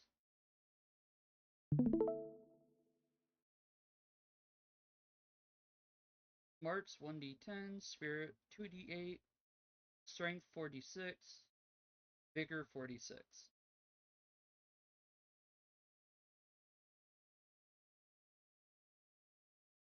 Yeah, I was trying to remember what we did. And I take it this is kind of like What needed what, you want to make sure that you have a lot of points in guts. Yes. Rules is written, if you fail a guts roll, there is a non-zero possibility you will just drop dead. And I mean just drop dead, instantly. Lovely. What was it?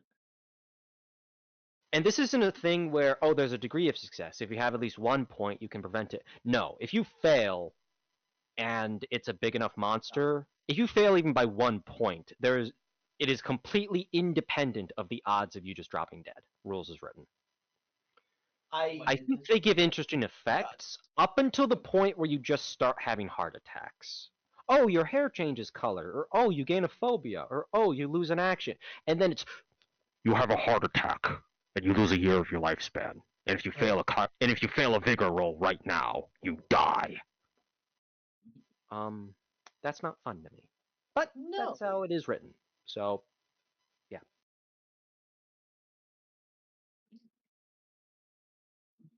Yeah, Deadlands is as unforgiving as it is silly. Yeah, that backlash and malfunctions are the you die dice. You are gambling with your fucking life.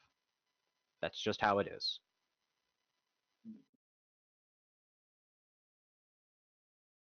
Guts is the hardest to mitigate because there's not much you can do other than just have guts. Or live long enough that you become so brave you get easier time with guts rolls. That's about it.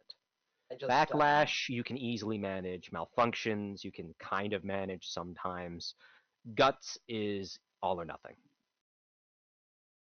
fair. I just figured my character wasn't a spellcaster, so I didn't need terribly much. Oh no, spirit. you don't use Figured it guts was for. also Oh, I'm spell sorry. defense, Were you so, talking about spirit or gut? I mean, Sean isn't was talking about guts, but Yeah. yeah, but it's a factor of spirit. 'Cause it's under that header, so it's kind of like dodge in a way. It's important, but yeah, I figured. but I would say dodge is even more important than sometimes. But Okay, I was figuring when you're playing in Suede, the sheer number of fear checks you have to make. Yep, exactly. That's why spirit is actually really good regardless of what you play. Craven characters, you either have to get rid of that quickly, have a really cool marshal that doesn't insta-kill you, or just accept the fact that you're probably going to die.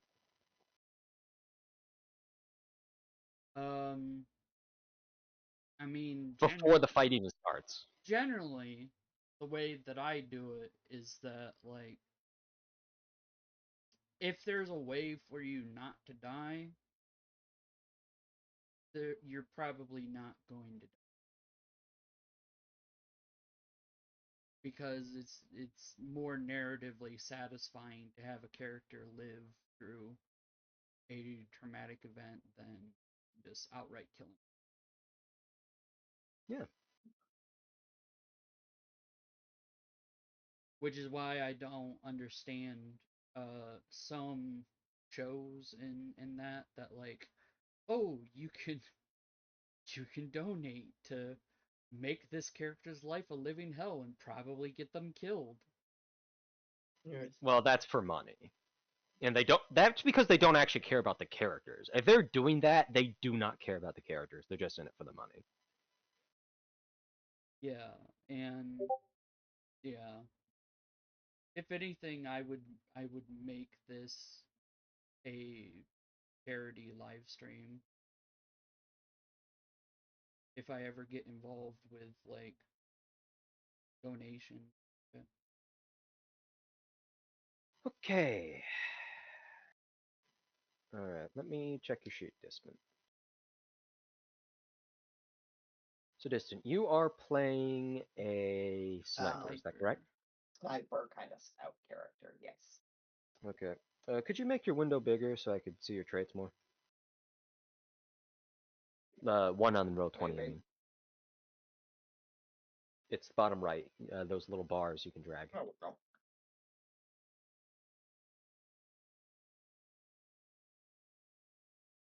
Mythic is just a swat at things, tank damage sort of character. So Yeah, I decided to go her a bit more her DPS. her build is pretty simple to do. Nice. Yeah, I think to balance off of Mythic, I'm gonna go more toward DPS since we have some more slower, more methodical players. Although my character is sort of like that, I think leaning more toward DPS than just damage might be more important. Hey, Distant, I can't see your character sheet. Oh, I think I did. One.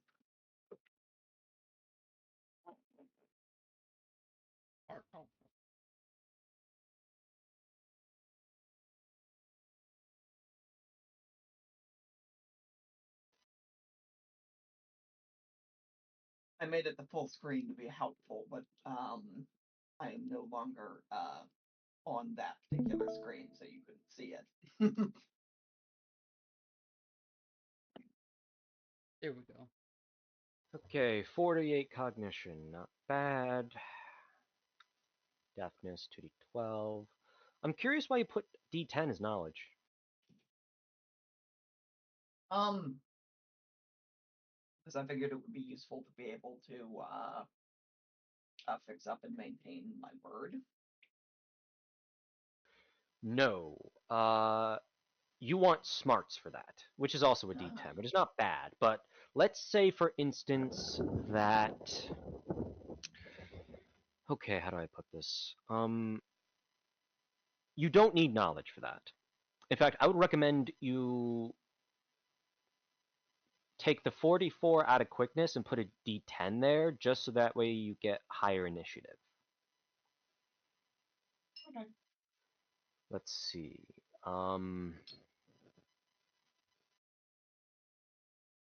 I know I said that die type pretty much matters, but are you planning on using any knowledge-based aptitudes? Do you plan on using any demolition or disguises, any professional or trade skills? I think science and/or mad science might be the only things I would use. I don't think you should do science or mad science with your character. Okay. That would, yeah. So probably no then. Yeah, I know it's a 44, so you're not going to get a benefit because you don't roll raw knowledge a lot, but honestly, it might just be worth it so that way you can put those D10s and other things. Yeah. By the way, I switched it yeah, with quickness. yeah, it's easier to upgrade the amount of dice for a trait, so even though you only have a 1d10 in quickness, you might be able to just put points into it to make a 2d10 after the first session. Yeah.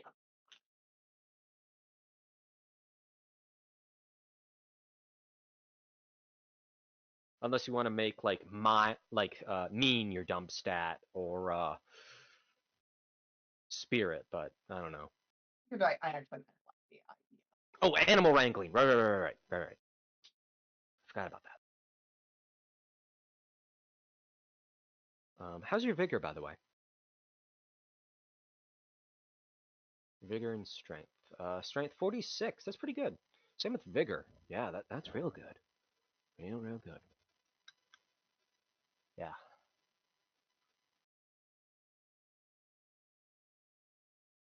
Yeah. So yeah, unless you're planning on doing anything with knowledge, you're pretty good.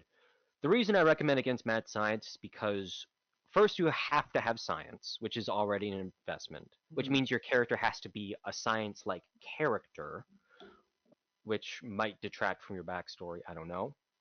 But even if it doesn't, then you have to buy mad science. Then you have to buy after you get science, you have to buy an edge, which lets you buy mad science. Then you have to buy mad science. And then you have to use the mad science rules, which starting out, I think would make your brain hurt a lot. If your brain's leaking now, you probably aren't going to have a good time with mad science. So if you want to do mad science, you are doing mad science in the story. Yes. Yeah. You don't dabble in mad science. You become a mad scientist. But you can dabble. And you're basically gambling with your fucking life. So, you know. But you can dabble in tinkering. Yeah, anyone can be a tinkerer. That's just building stuff. Yeah. Like, you can fail a tinkering roll and be fine. The worst that might happen is an explosion, but if that's true, maybe you should know when you're not good enough to handle something. If you fail mad science, even a little bit, you could just ruin your character. A lot. Fair. So it's high investment, high time cost, and high risk. It's less risk dispersed compared to other arcane backgrounds, but it's still a lot up front, and you tell me, but I don't think that's really what your character wants to focus on. Because if you do mad science, you have to focus on it, or you're either wasting points or just killing yourself. Straight up, you're just gonna die. Understood. Anyone who starts the game with 1 in mad science is asking for trouble. Or you have a cool marshal, I don't know. I don't know what kind of marshal I am at the moment.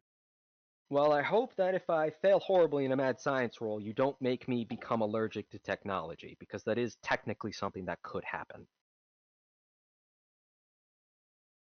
Probably not. Yeah, I would I would kill my character and make a new one, or I would just beg you, okay, I know it says my character is now allergic to technology, but what if we don't do that? What if we don't brick my character, Marshall? How about that?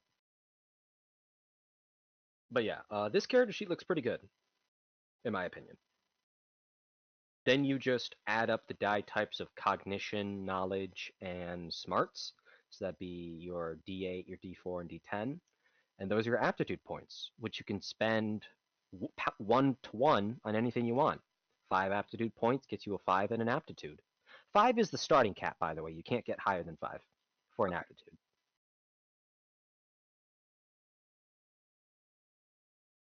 If we could, I might start my mad science a little higher.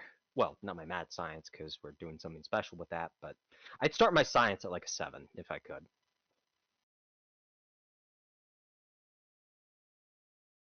Yeah. Yeah. Yeah. Alright. 12.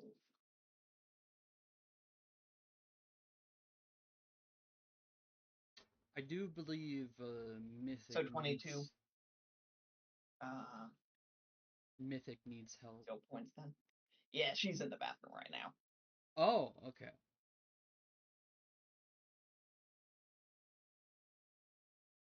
We should be out in a sec.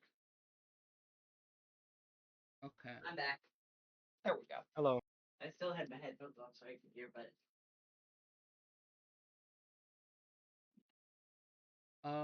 So Mythic, if you would stream your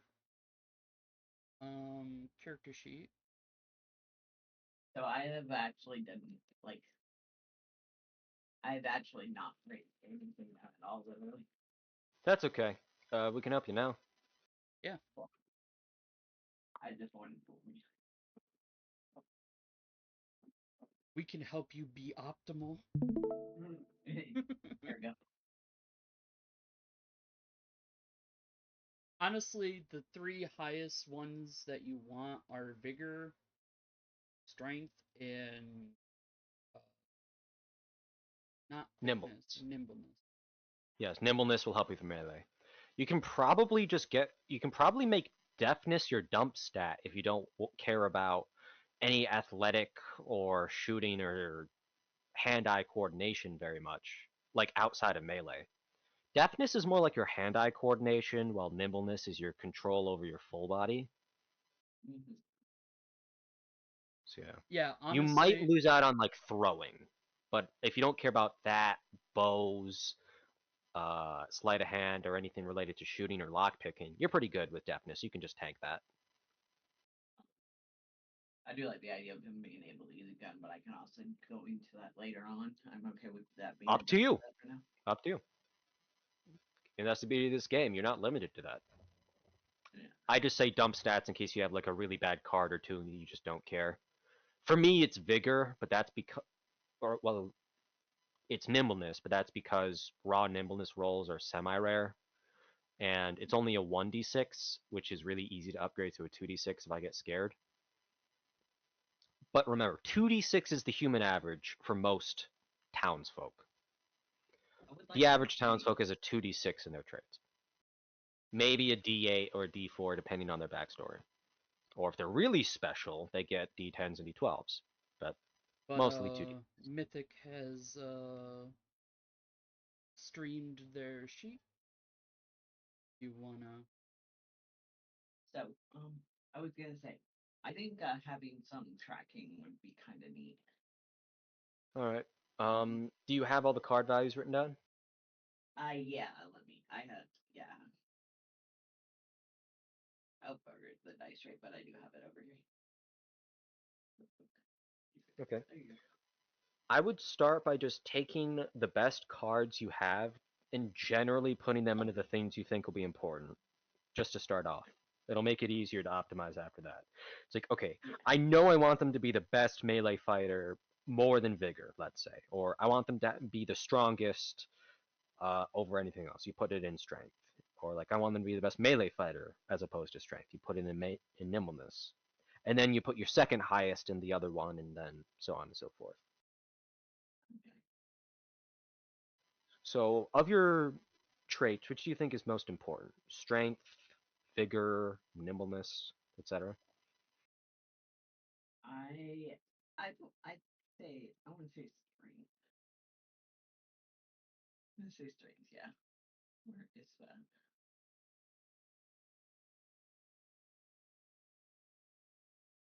There it is. I can just put it in the boxes here. Don't need to like make another thing for it. Mm-hmm. So that should be. Get my virtual keyboard back up. See, I think my highest was. Well, I had an ace of clubs, so that would be 40 total, wouldn't it?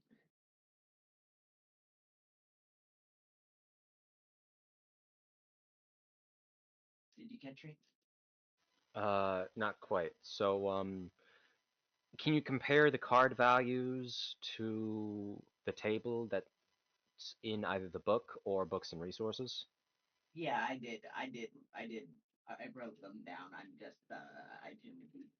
I'm Yeah, really anxious sometimes. But yeah, yeah. no, So, I think my highest one is 40-12. yeah. So just put that where in the trait you think is most important, and just Okay. keep doing that until you run out of cards, and then I can look at them after. Okay. For everyone else, if you are set to get your edges and hindrances, you can do that. If you're already done with that, you can move on to gear.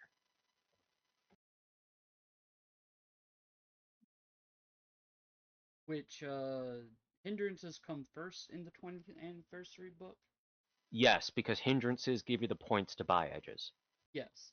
And I believe you can only have up to 10 points? Yes. Yes. Now, are there other hindrances and edges in other books? Yes. Like in the archetype books, there are, I know, a few edges and hindrances for hucksters and hex That in slingers and stuff. is that in Hex Arcana? That is in the archetype book for hucksters. Hucksters and hexes. Hucksters and Um, hexes. some of the edges are broken, like the one that about Old Hand. Uh, it used to be that all jokers were bad, but now as a rule, everyone gets a benefit that red jokers are good and black jokers are bad. Are bad. So if the only benefit of that edge is the other half of it, which is you when you draw cards to make a hand, you can draw cards and stop drawing at any time, regardless of how many cards you can draw. For everyone else, no, go on. I was gonna say, I'm looking at the list of books. I don't see. Are they in? Maybe they're in the drive going back. Do you have that in the drive? Oh, Arch. Okay. Okay. Yeah. I didn't even see that before as an important one. Take a Yep. look at. You said it's called Hucksters. Hucksters and hexes. Hucksters and hexes. Hexes. Okay. Yes. Look Yeah. through that to see. It might have the title ACR Yep. B156 or something, but okay. I've got it open now. I didn't know I needed to drop back into a different folder and then look. Yeah. I'm The just trying to things you figure need out. to know about this book, it does have a hex list, which you could adapt from, but all you need to know for character creation are the edges and editions of Hoyle's books of games. Because that's how you get more hexes. You decode them from a book. An actual copy of the playing card entertainment book, Hoyle's Book of Games, which is a real book in real life. It's where the name Hoyle comes from for Hoyle's brand playing cards, by the way. The older edition is better. There are currently, I believe, 6 editions. There's a table. My character is an idiot and doesn't know anything about anything, so he just got the latest edition because he doesn't know anything. But earlier is better, but more expensive and harder to track down.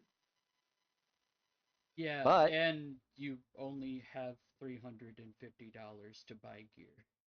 yep. But if you can get your hands on an older edition of books, it's easier to decode hexes. So take your chances.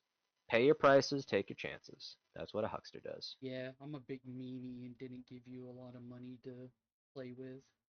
I mean, you gave us more than the starting cash, which is $250. Mm-hmm. What are your thoughts on dinero or belongings? No. Hmm. Okay. Just straight up no. Yeah. Like, for instance, Sean, on page 30 of the PDF or 29 of the book, Mhm. the Hoyle's editions, let's see, first edition, second edition, third, fourth, fifth, sixth. Okay, the oldest edition you can get is third edition, published from 1801 to 1820. It costs $200. This earlier one, the second edition, you cannot afford at GameStart because it is worth $3,000. And then there's first edition, which has a market rate of $17,000. Or you could just steal it. But hey, like There who? are also black market versions of these books. Oh God, I have to worry about fake books. Fuck you. Respectfully, Marshall, go fuck yourself. So what is spirit exactly? Spirit is good for resisting fear and for using miracles. Or for resisting backlash if you have an arcane background. But for your case, you're mainly going to use it to avoid corruption. For my purposes as a mad scientist, I'm mainly going to use it for backlash and for fear. Unless I do the thing I want to do that I talked to you about, Marshall, which may eventually mean that I'm going to need spirit for things. We'll see. We'll see.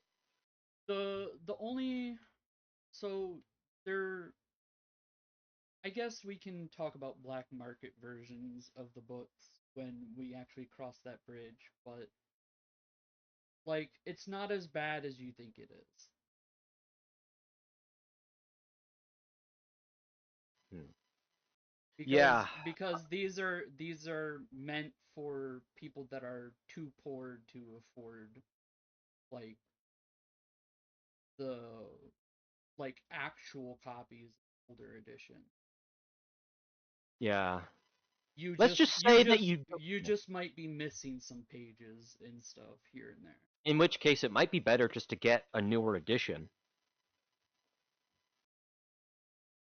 Unless the reliability falls like between two editions, but it depends on what you want to do, Marshall. Uh, but yeah, who would ever want to cheat a huckster? That's the question. Everyone. I think the answer is a huckster. Exactly. So if someone's trying to cheat you, be careful. That might just be a huckster who doesn't so much value your life or your belongings. Or maybe they really value your belongings more than your life. I don't know. Uh-huh.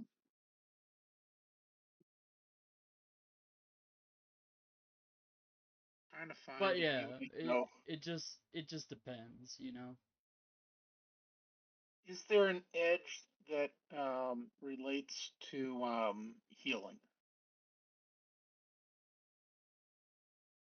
or medicine? Yes, but not in these books. Let's see, it's 33. I messed up.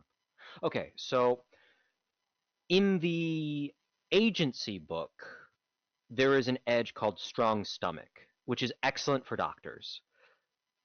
Uh, I'll get the exact wording, but basically, it lets you be immune to the downsides of failing a fear roll against normal viscera.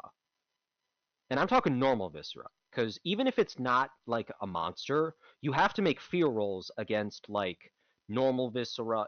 You've played Suede, you know this, Yeah. but I'm saying this for the people who don't know. Normal viscera, normal scares, normal mundane things that just cause you to be afraid, intimidation. These are all things you need to make guts rolls for. And as a doctor, you're going to be seeing that a lot. So strong stomach. It's a 1 point. It's only 1 point, but it's excellent. Honestly, I was it should more be thinking worth of more, but being talented at. Yeah, except when you think about it, Brave, which is already doing that as well, is only 2. Yeah, but that gives you a raw +2 to everything. Strong stomach only works in a specific situation where it's normal viscera, and you have to make a fear roll, and you fail that fear roll all at once, and then you just ignore the win loss of it. Yeah. What I was looking for is there a edge that makes you a better healer? Of a mundane nature, no. Of a magical nature, potentially, but I don't know what Mr. Marshall's thinking of. Or, you could just get a piece of the true cross. Who knows? Yeah. But that's belongings, and That would that's be too bad expensive. as a vampire. That would be very, very bad. I forgot about that. Yeah, if you use a piece of the true cross, but you're a vampire, can you never use it? Or do you have to wear gloves when you use it or something? Yeah, that'd be super weird. what matters for vampires, with my interpretation of vampires in this, is the faith of the person wielding the cross. The cross itself is just a fucking piece of metal, piece of wood. It's the faith of the person that matters, and it could be Oh, faith in so any god. It doesn't so as matter. long as they don't have faith black magic, you're fine? As long as you don't have faith, Yeah, you can pick up a cross and you're fine. It's fine. faith black magic, specifically. Yeah. Yeah. Because if you have normal faith, you should be fine. Like, anything that isn't... Okay, black magic is pretty much the end-all be-all for faith but evil. Everything else is pretty accepted. Taoism, voodooism, pretty much anything, really.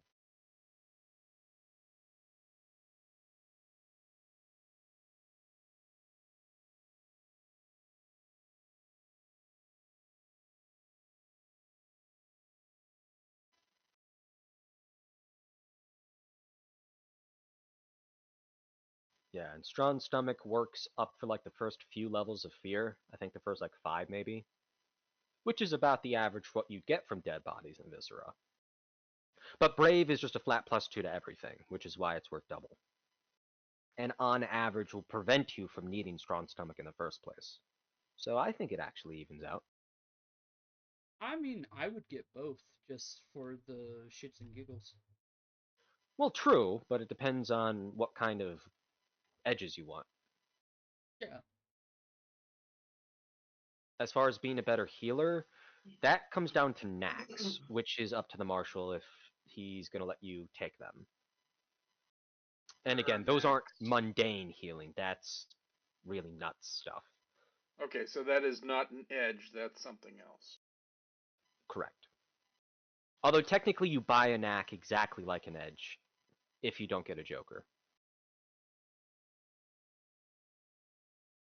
Speaking of which, Marshall, do you want me buying my knack that's going to be 5 of my edge points?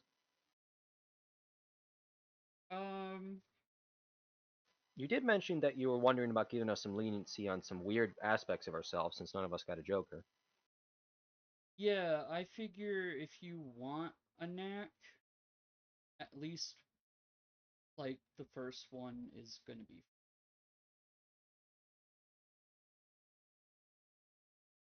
Yeah, mine's a fun one. And so looking at what was in the arcane one. And where are knacks for in case Sean might want to look at them?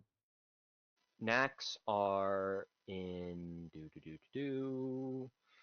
It's in the Marshall section, page 239 of the 20th anniversary edition. Yeah. So that's if you're cool with letting Sean look at them. Yeah, I'd be cool with it. Yeah, some of these are really, really nuts. Some of them require you to be a native. Some of them require you to be a mad scientist. Others require you to be an outdoorsy, animal-loving type. I would Um, say that, like, with permission, you can have an Yeah. because The only reason oh, go on.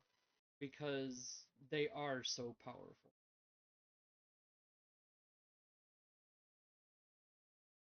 Yeah, the reason I mentioned that you may not want this is because it completely ignores everything you are trying to do to build your character. You just spend a legend chip and it just works. You don't make a roll, you don't do anything. In fact, the only reason your medicine would help you if you take this knack is that if you spend a specific color chip, you can double the amount of healing once. But that's only if you spend a specific chip, and a higher level chip doesn't let you break it down to another one. So you might find it to be cheating and not really helping you. It's more of a, hey, here's something you can do completely unskilled that doesn't really affect anything.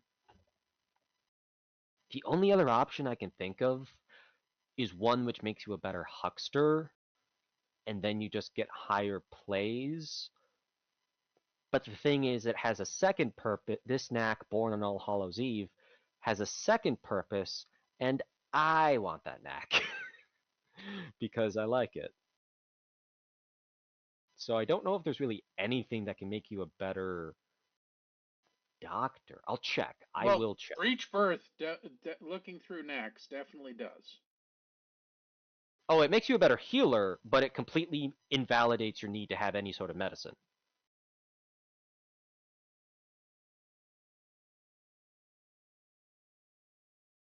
Sure, red chips can help you get an extra wound level once, but at that point, why not just spend fate chips left and right and not become a doctor, you know? Okay. Why? Yeah, but In fact, why even get points into medicine? You could just say you're a doctor and do nothing. You're a huckster. Why put in effort when you can just get everything for free? It's like I mean, that's just my opinion. You might see it differently, but I would not appreciate it.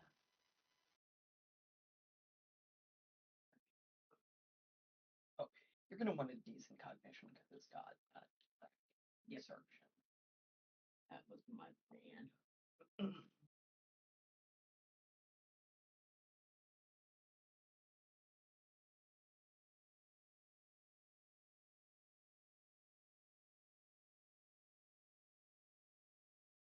yeah, except for I'm reading the Breach Birth. If I'm not pulling a chip, doesn't it still help? It still allows me to make a healing check using medicine and get better results. It looks like. No, it doesn't. You have to spend a chip to have these powers activate. Your character has a knack for healing. He can Yes. attempt to heal serious critical wounds, even if he has only the medicine general aptitude. No chip is It basically necessary. means that you can perform surgery without having the surgery aptitude. Okay. I would suggest using your points to get surgery anyway. That would be my suggestion, but Okay. you decide. Okay, I think I got my things filled out, but I'm not sure I did it right. So I'll start streaming my page. Yeah. The other downside is if you choose to get breech birth and don't get surgery, if you need to do surgery on someone that isn't strictly healing a wound, you just can't do it. Like if you need to amputate something or take something out, like something stuck inside of someone, like a a bomb or a monster, you just can't do it. So that's the other downside of not getting surgery. Like a parasite that's wrapped around somebody's fucking spinal cord. Yeah, that's not You were gonna healing in say the traditional parrot sense. for half a second.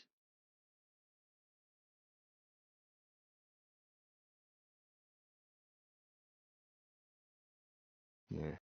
Which is a thing. there's a surprising amount of things that are a thing in this game. Yes, and that's what I love about this game. It's simple, it's modular, you can use or not use things as you need, and it doesn't rely on other things entirely.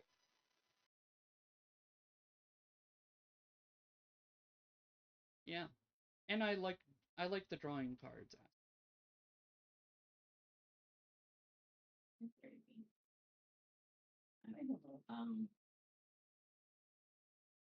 So, Mythic is streaming their sheet again.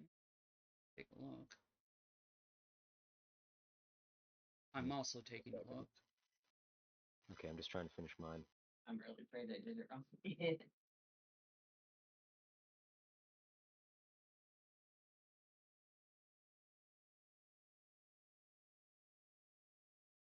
What am I doing? I can just look at your sheet directly. Do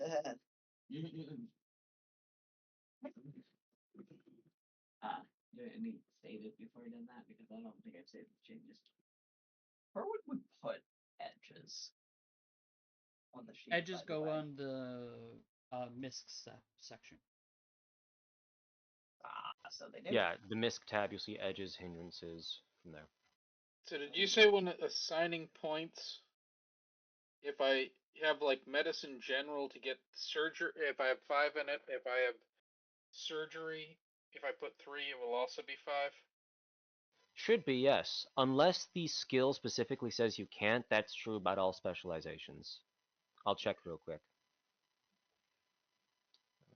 Traits, aptitudes, medicine.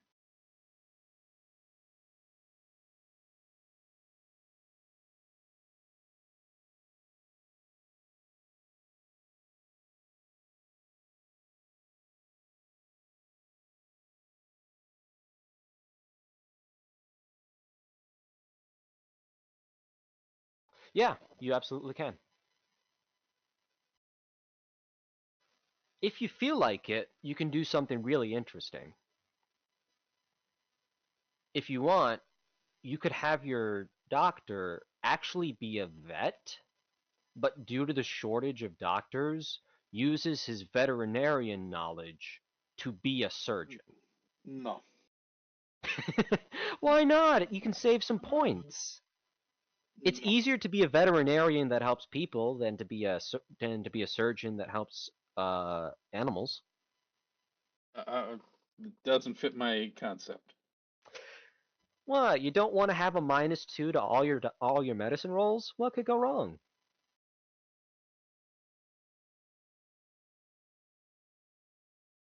It's just some internal bleeding. Yeah, it's fine. Just some internal bleeding. Just a little internal bleeding. I actually really wanted to be a veterinarian when I was a kid. So, it's crazy the amount of schooling you need, especially if you want to go into any sort of specialty. I wanted to do exotics because I wanted to be able to treat like rats and birds. Yeah, but But this is the 19th century. Medicine is a lot simpler back then. Yeah, you got your snake oil and your tart Yeah. root and Yeah, ginger. the other question I'm going to ask on that is with shooting. If I'm not Yeah. going to have 5 points in shooting, is it less if I'm trying to get other specializations? Like if I only have 3 in shooting, if I want to have pistols and shotguns? Yeah, it's still 3. At character creation, you get more bang for your buck, but if it's after character creation, make sure that the concentration is at least 3. Otherwise, you're just losing points. Because to go from 0 to 1 after character creation is 1. To go from 1 to 2 after character creation is 2 points. So to go from 0 to 2 after character creation is actually 3 points, just to go to 2. Okay. But if you start at 3 and you spend 3, you get the other concentration for half off. That would just be my recommendation, so you're not missing out on points. Might not be That's why- following your math. So if I want to have 3 in shooting, Right. and that's for pistols, hmm what do I have to spend to also get my shotgun up to 3? It's 3 3 points? either way. Okay. If your there's no pistols was 4, you still spend 3 Okay. before or after character creation. Okay, so so it costs the same then, in effect. Yep.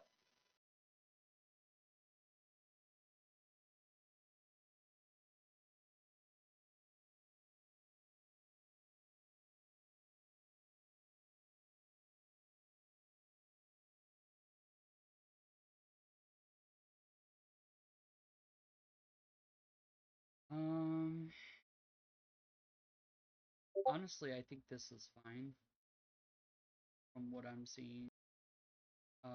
Mythic. Okay, awesome. You got high vigor, high strength, high nimble.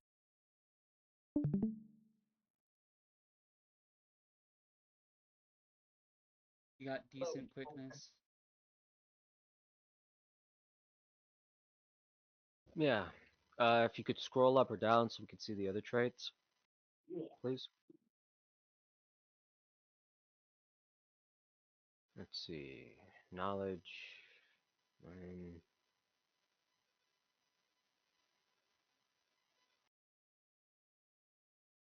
Wait, is this so this is for the werewolf character, is that right? Yes. Yes, the Okay. werewolf melee fighter. Yeah, everything looks pretty good from here. Nice. Awesome. I'm a She's bit gonna want. curious why you put 4d6 in mine and 2d6 in deafness. That was I just don't the know cards actually. that. That was just the cards that she had. Okay. Unless there's something about some of the werewolf mechanics which needs you to roll raw mind, I would potentially recommend putting 4d6 into deafness, because there's a Yeah. rare time you might make deafness rolls, raw deafness rolls compared to mean. Okay, I'll switch that over. I'll be honest, I just kind of spaced out, and that might be All right. But there we go. If we could scroll down a little bit so we can see the others.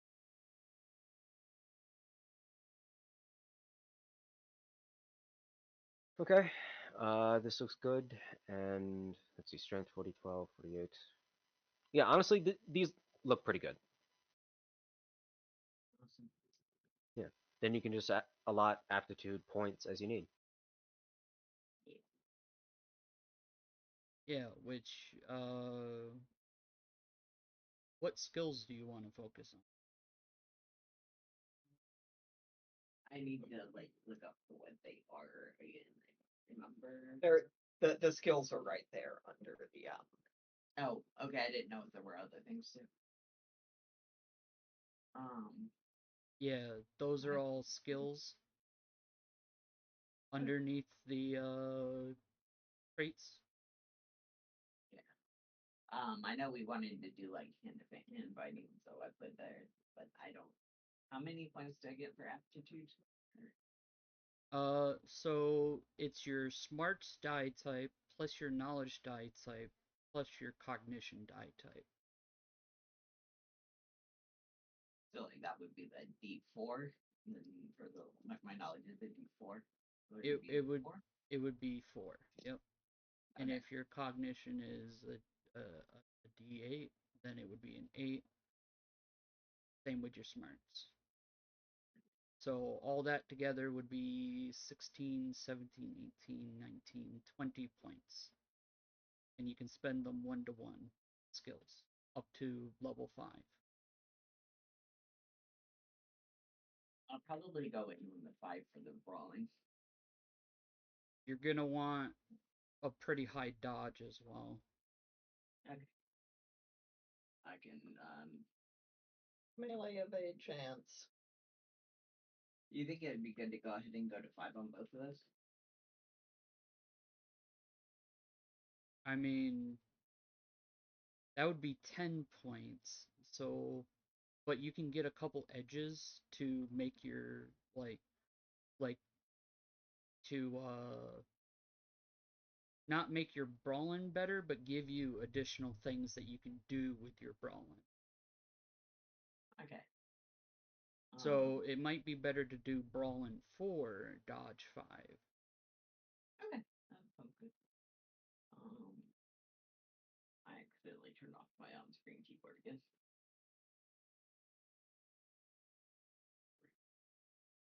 And then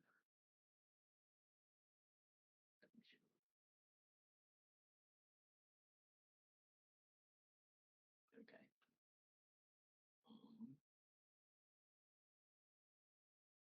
And then you said you wanted to do some tracking? Yeah. So, I would maybe put your search and tracking up.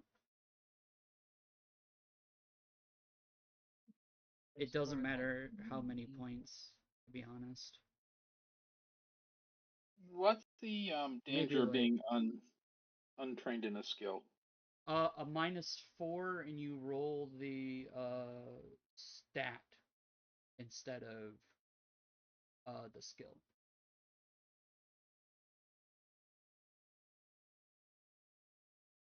Yeah, in classic it's -4, not -2.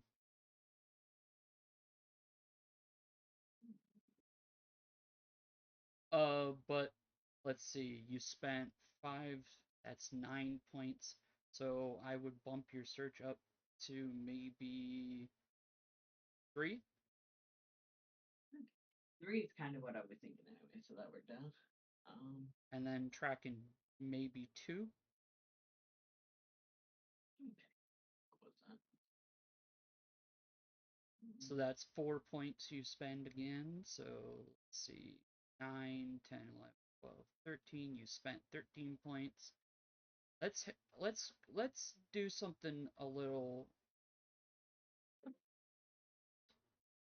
strange, but you'll understand why I recommend it. Let's go down to smarts. Okay. Let's do survival scrubland.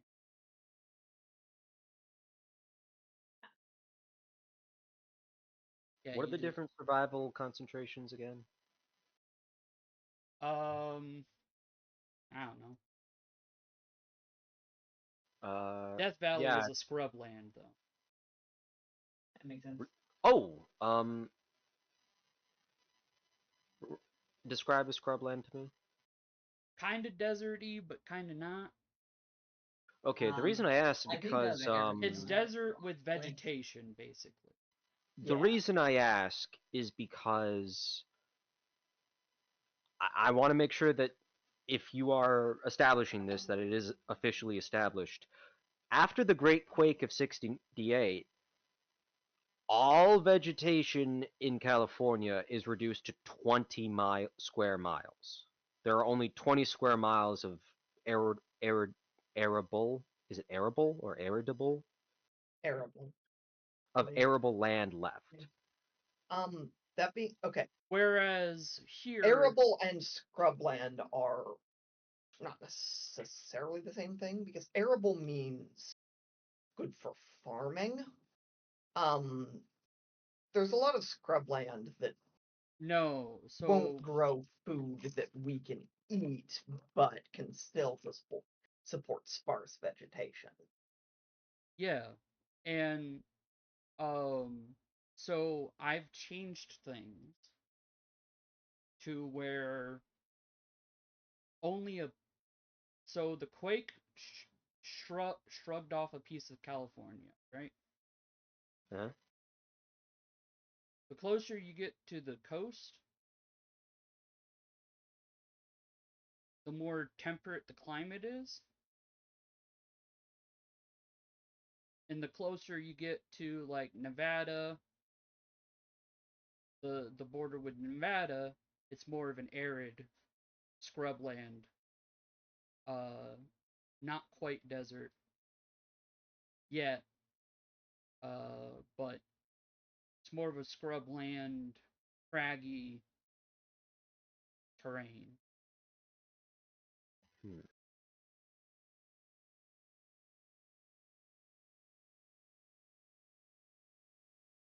Then of course you have the mountains of Ghost Rock that area there does not have any vegetation, but the small bit of land that has not been encroached upon by the Nevada desert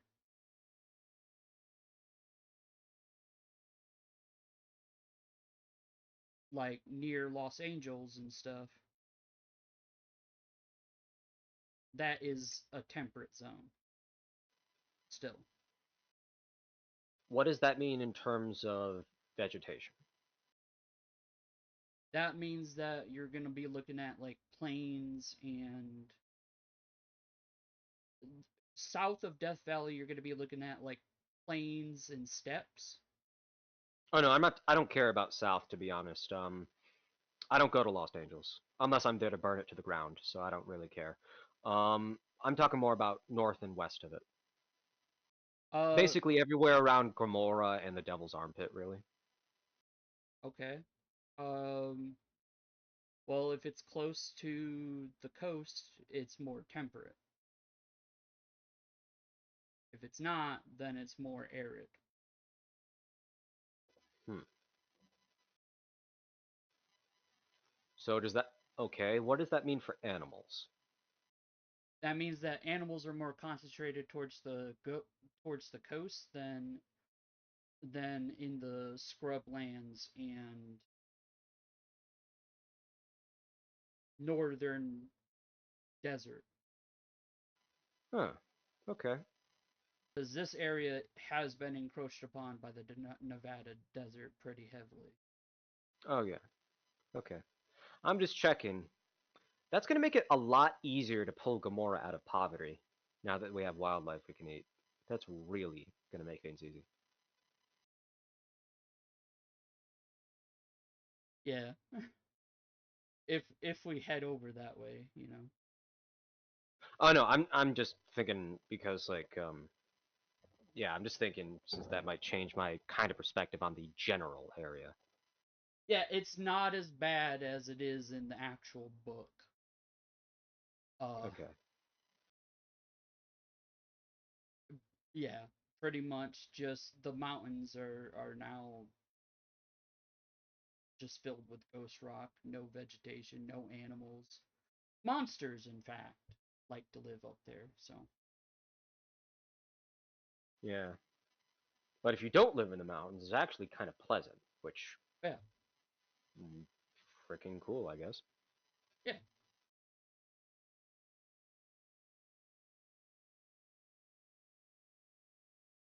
And if you don't live close to the Nevada border.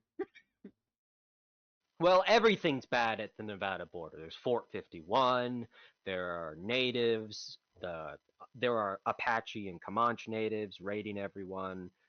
You know, rail wars. The Nevada border is not a fun place. No. And the fact that we're playing in Death Valley is also kind of not a fun place. I'm more just surprised that the Collegium wants me here. That's the only thing I'm particularly curious about. I'm like, are you sure we care about this place? It seems like everywhere else is fine. Why are we going to the literally the worst place in the state other than Los Angeles?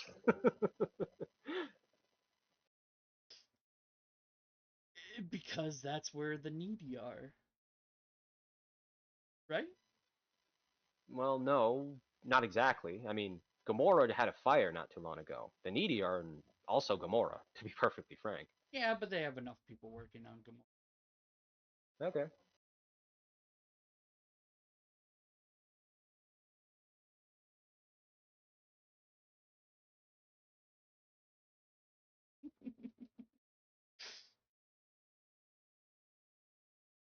The Collegium really wants you here because reasons I can't get into. Okay. Reasons that we can talk about later. Works for me. How bad is it to go with a character without shooting or fighting? In As a Death huxling, Valley? as a huckster, you'll be fine. You have your hexes. Yeah. If they are offensive hexes. Just, if you do it around someone who's not in the know, fear and panic, yada, yada, yada. Unless you're not obvious, then you might get away with it. It depends. If you take the obvious hindrance, do let the marshal know. That's going to change everything. No, I'm not taking the obvious hindrance. Okay. My real problem with with wanting to have a lot of just generally gravitating towards a lot of skills, and I'm trying to figure out where to put everything.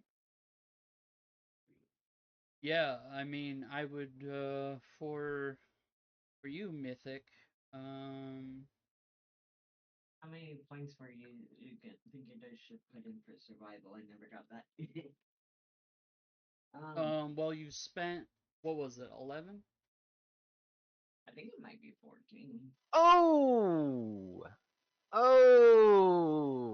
That's something else I forgot. Hey, Marshall, there's no easy way to put this. Are there gonna be peyote-crazed Mexican banditos around? Because I'm not sure, because that is a possibility based on the very first passage of Great Maze. I Like, haven't. literally, the first thing in describing Death Valley is, you would not want to be staked here to the earth and left to die by peyote-crazed Mexican banditos. I didn't know that was a thing, to be honest. Yeah, there's an entire expansion for south of the border. Good news, there's a high possibility that the guerrilla fighter Mexicans are close to us in the northwest part of Mexico. So the odds of us finding specifically Bandito Mexicans are pretty low, but not zero. I mean, it's a lot better than Santa Anna, who is an enemy in this I game. will say that there is a non-zero chance that you might get staked by a by a peyote crazed Mexican bandito. So But Does Church automatically have but one? but it is a below 20% chance. sounds good. Yeah, Why are we here again?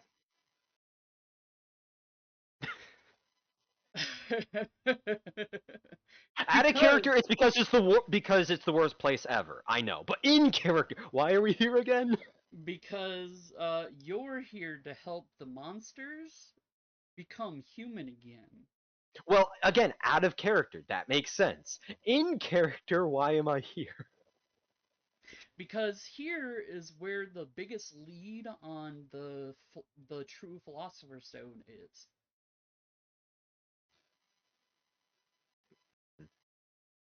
Yeah, I'm just joking because like this place sounds like, well, almost as bad. It makes me almost want to take my chances in either Salt Lake City or Lost Angels, to be frank. Because in Lost Angels and Salt Lake City, there's only one enemy. Uh, Here it's everyone, just everyone. Everyone that is not in a town, yes. I don't know. Even in a town, there could be smugglers, agency and ranger spies, people hired to guard the rails in the rail war, Lost Angels proselytizers. God forbid. God forbid they actually try and proselytize outside Lost Angels to be the end of the world. Mormons, Chinese pirates, Chinese warlords, broke immigrants, triads. I think that's everything. I mentioned natives to death, so you already know they're there. Don't forget the Rattlers. Oh, and the Mojave Rattlers. Yes, I forgot. I think the Mojave Rattlers are the smaller ones, while the Salt Lake City Rattlers are the bigger ones. I might get that reversed, so we might get the bigger Rattlers. I don't remember. Mojave Rattlers are the bigger one. Okay, yeah, so we're getting the worst Rattlers. Good to know. Yep. Mm-hmm. Yeah. Oh, and the Civil War is going on, so there could be that. But they're mostly concerned with the coast. They don't really care about Death Valley. No, not really. Unless the South tries to move in through here, but that would never happen, right? I mean, we've all seen the good, the bad, the ugly. No one wants to go through march their troops through Death Valley. Right. Oh, and Fort 51 isn't too far away. Don't forget about Fort 51. Well, there's also a fort in Death Valley. But... Yeah, Fort Norton in Quan Province. I'm not sure what that's about. I never read about it. Well, I've kind of flipped the script and kind of made it my own Death Valley. So. Oh, okay. So you're not using Fort Norton. Okay. No, Got it. there's a different. It's just as shitty, but it is a different fort. I mean, that's one of the few things I don't know about. So you could fill anything in there, and I wouldn't know the difference between that and Fort Norton. Let's see.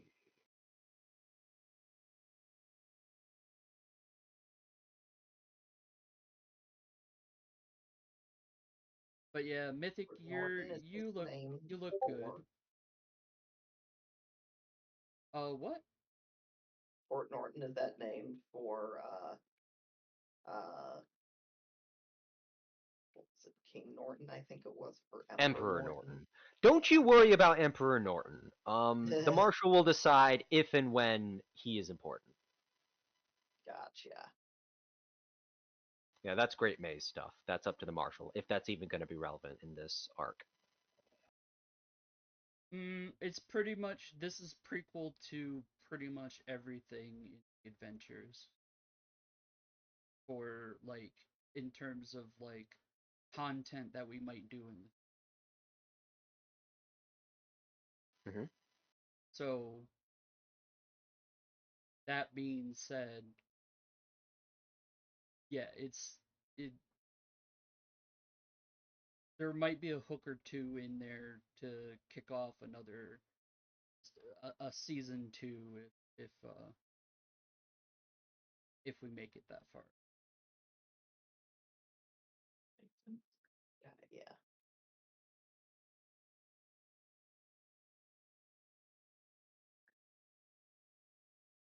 Pretty much, I'm gonna give it like. I'm gonna give you guys 3 TPKs before everybody just dies.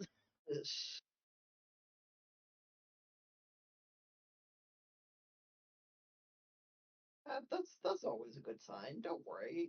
You get a few TPK, get out of TPK free cards. Well, good Listen, news. I've never had an actual TPK in any of my games ever, so if it happens here, I god played damn. first edition.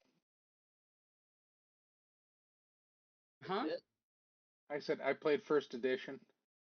Oh, I played advanced. So I played basic and advanced too, but especially some of the stuff that would happen in first. oh god. Or there was also in college someone had come up using first edition what he referred to as shots D&D, which was he had a stack of randomly generated character sheets, and every time your character died, you did a shot and grabbed the next sheet off of the list. Oh, I don't know that I've actually really had a character death. I think the worst thing I've had was the one time the group lost my character who had been paralyzed in a tree and almost didn't come to get me.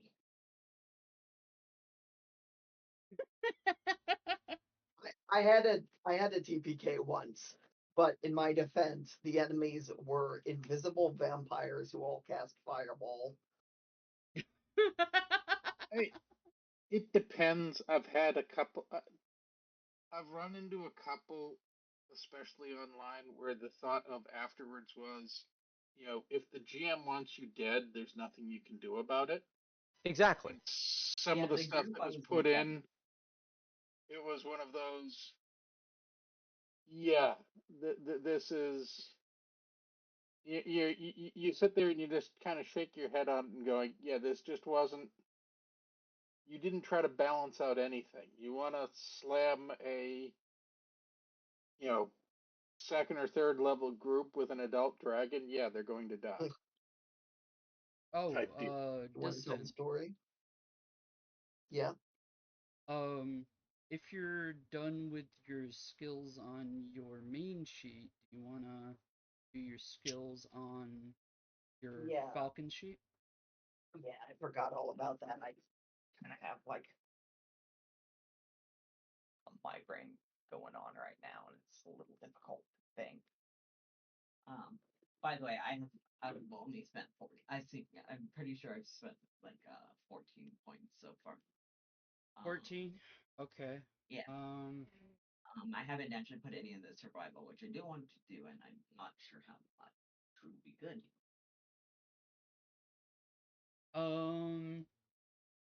Because I do think the survival yeah.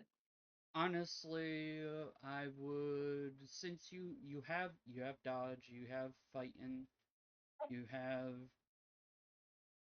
you'll probably pick up some edges that'll make your fighting better and stuff.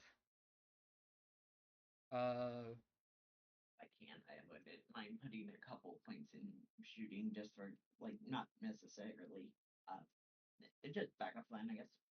Yeah, shooting pistols. Yeah. Mm-hmm. Okay. Well, his drawing has him with the rifle, so Yeah, so maybe 2 points there. yeah. Where do I put on this character sheet hindrances and edges? Misc, the misc tab.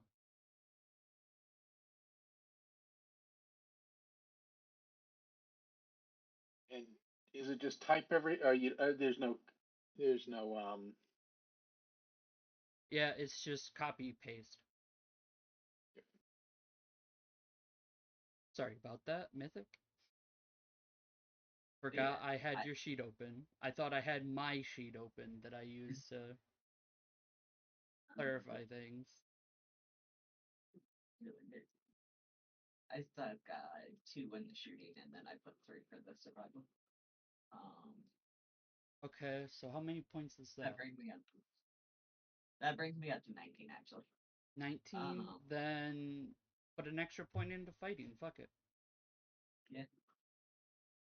I was thinking if I can find where that's there it is. Yeah.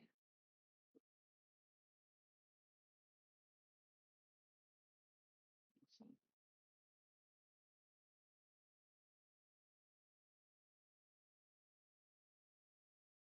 So you're a very specialized character, Mythic. You're specialized to beat the fuck out of things. sounds great to me. a bad thing to be.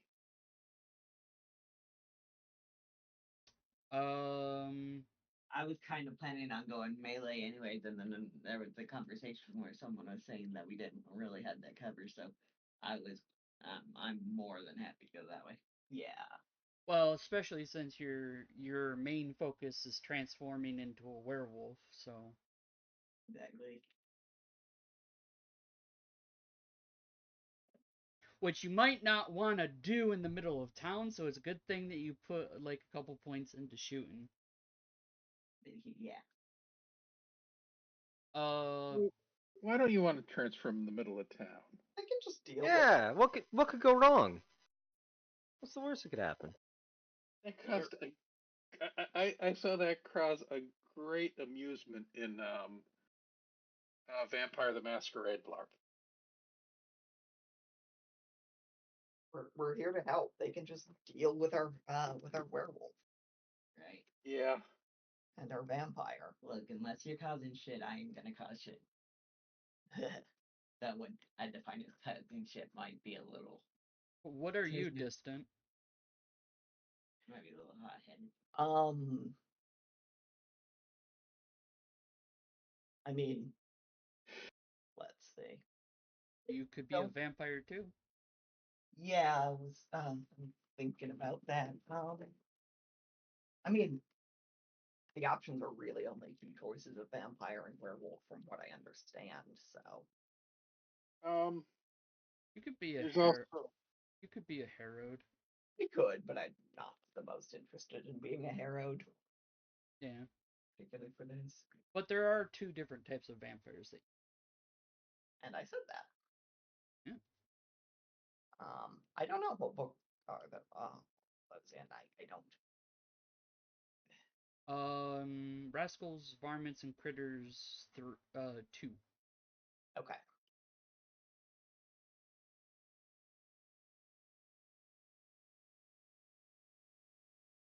I will get you a page number.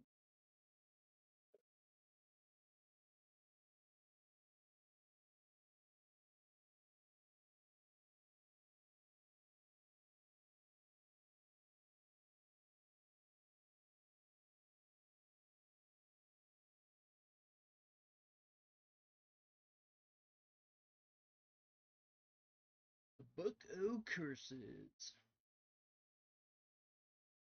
Chapter 4. Number, let's see. Vampirism starts on 115.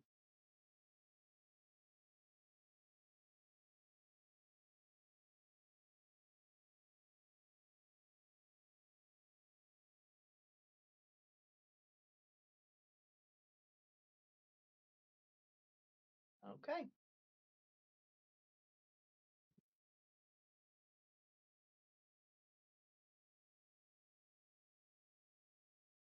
And you have your choice between Cinematic Vampire and Nosferatu. Mhm.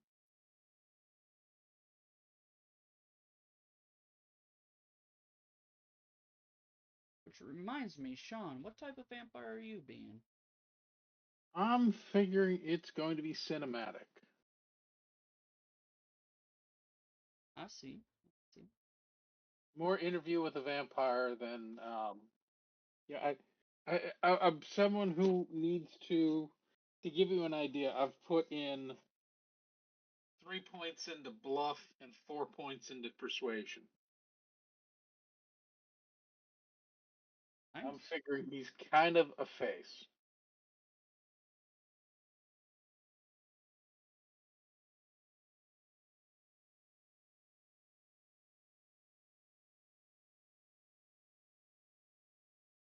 Old man face. Gotcha.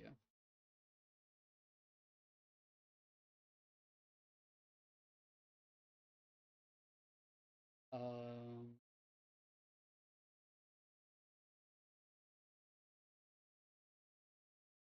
I gotta actually see.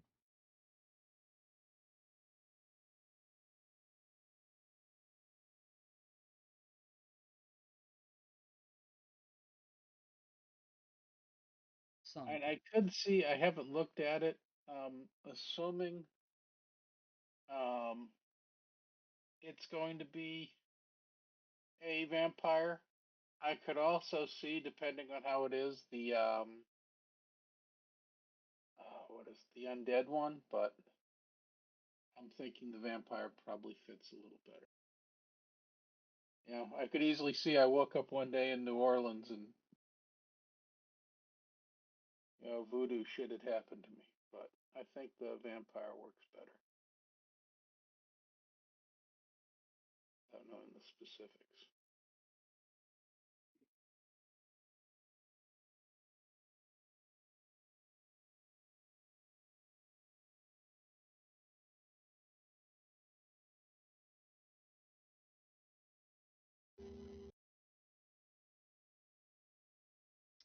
Uh,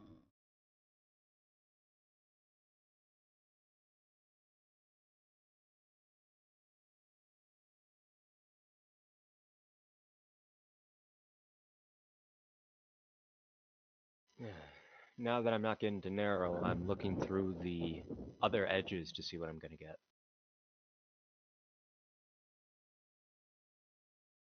I've got a pace of 2 Excellent. because my nimbleness is a 4D is a D6. 4D6. And it's -4, so pace of 2. I could go Nosferatu. I don't really need to rely on being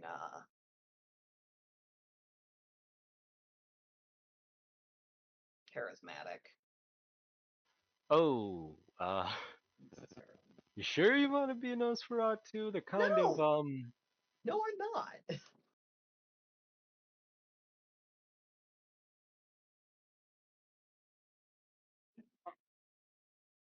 They're not really much different from a cinematic vampire, to be fair.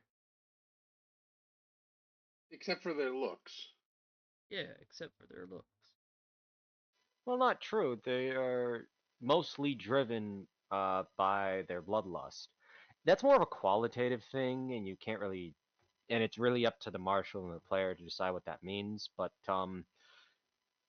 they're technically sapient, I guess. We did talk about this, Squirrel, but oh, it is. Okay, so it Interesting. sounds like ultimately the choice is: do I want to be a vampire or do I want to be a werewolf? Pretty binary. Or do you want to be a zombie? I'm good with the zombies. Just to clarify, harrowed aren't exactly zombies because they're harrowed, there's zombies, there's zombies, there's the really weird zombies that are even more dangerous, but actually, no, that'd be a spoiler. And then there are just some of the other outliers. Well, what would you classify harrowed as then? A revenant. Okay.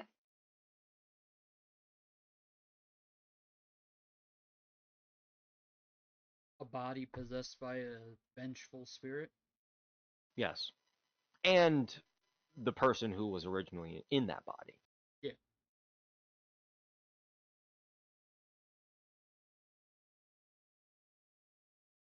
Okay, so I think to balance things out, I'm thinking about either getting Lucky the Irish or getting Two Gun Kid and then maybe a 1 or 2 point thing like Sense Direction or something.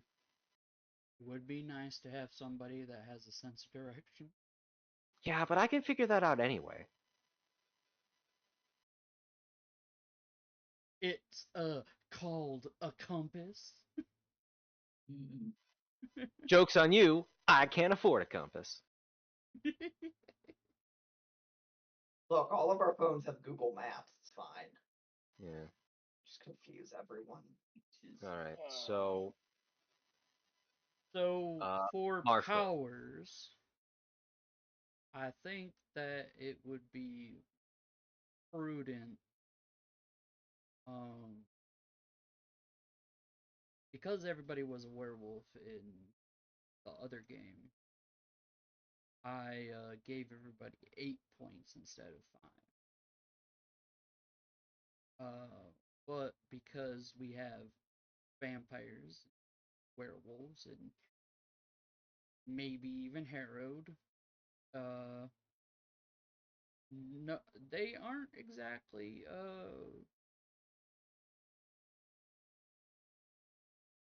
they aren't exactly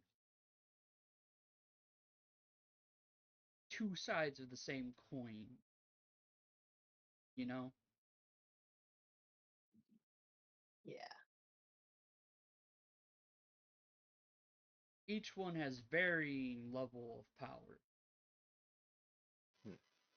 So, I mean, if we could all be one. um,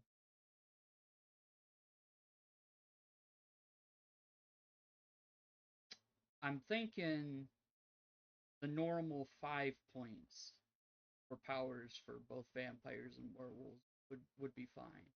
You spend them 1-to-1 for ranks and powers, and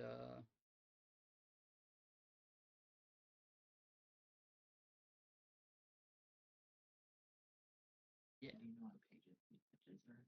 What? You know what the page the edges are? It's in. I can find it later. Like, yeah, don't worry. Exhibit I. So for the person who's been playing a while, Yes? I'm thinking Old Hand is a little more useful than Arcane Prodigy. Huh. It's weird because you're starting the game as someone who's relatively experienced, Yeah. but at the same time, you don't start with many hexes. So Arcane Prodigy is better the earlier you take it. However, Old Hand just has its benefits. Isn't there a requirement of what's your academic occult aptitude? Oh, my health is 5. Jesus. Fuck. What? Damn. Huh. I get 40 points to spend. Well, I understand that. It's just Yeah. like, holy shit. Now you know, like, the only things you might not know about the occult are the meta plot. Nothing's going to surprise you about the arcane. I just haven't played with a character like that before. Yeah,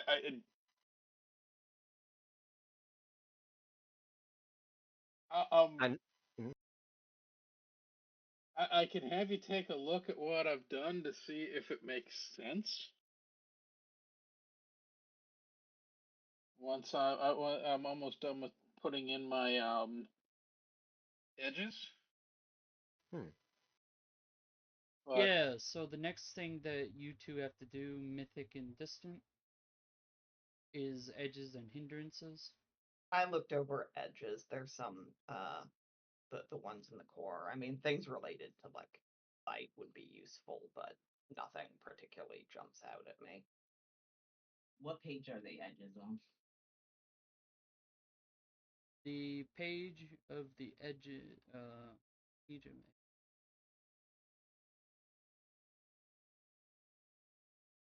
where do you begin, Ed? Page 62 in the 20th anniversary book.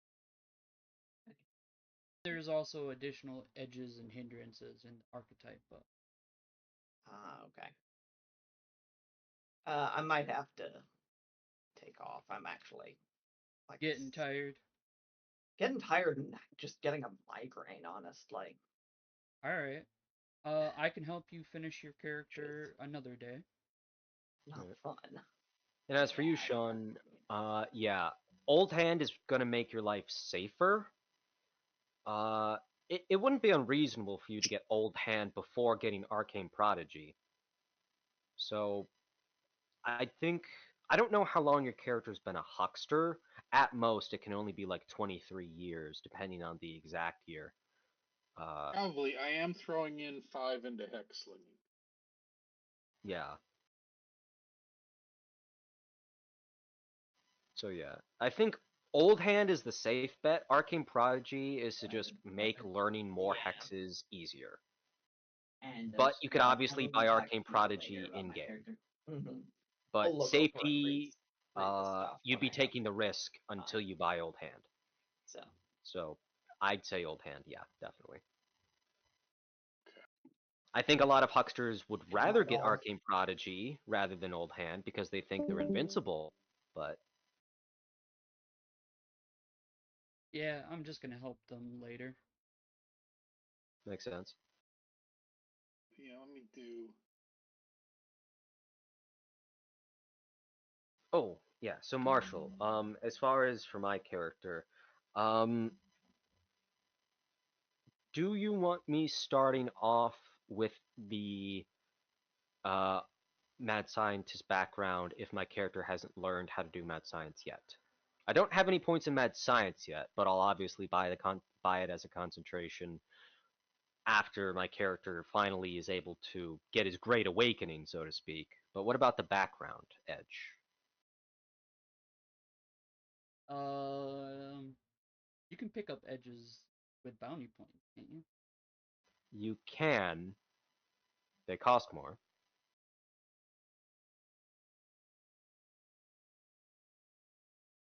After character creation. Mm-hmm. So I just wanted to see what your thoughts were on that.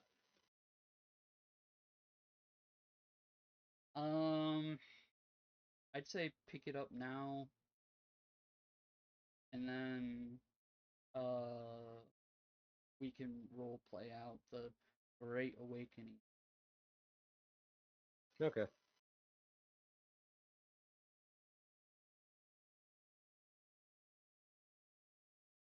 It'd just be easier on your points and stuff to later take mad science, a skill rather than the edge.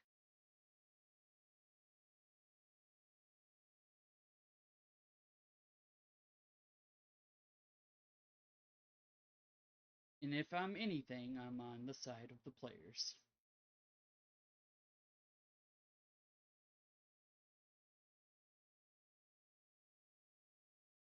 All right, all right.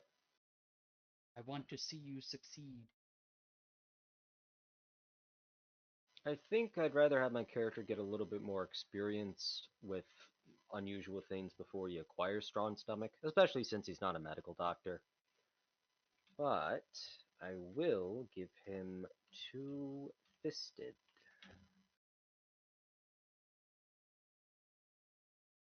Two-fist kid. No, two-fisted. Two-gun kid is the advanced version in, I believe, Law Dogs. Two-fisted is the One in the core. one in the core. Yeah, one of the characters in the Friday game has that, and he wields two swords with it. Yeah.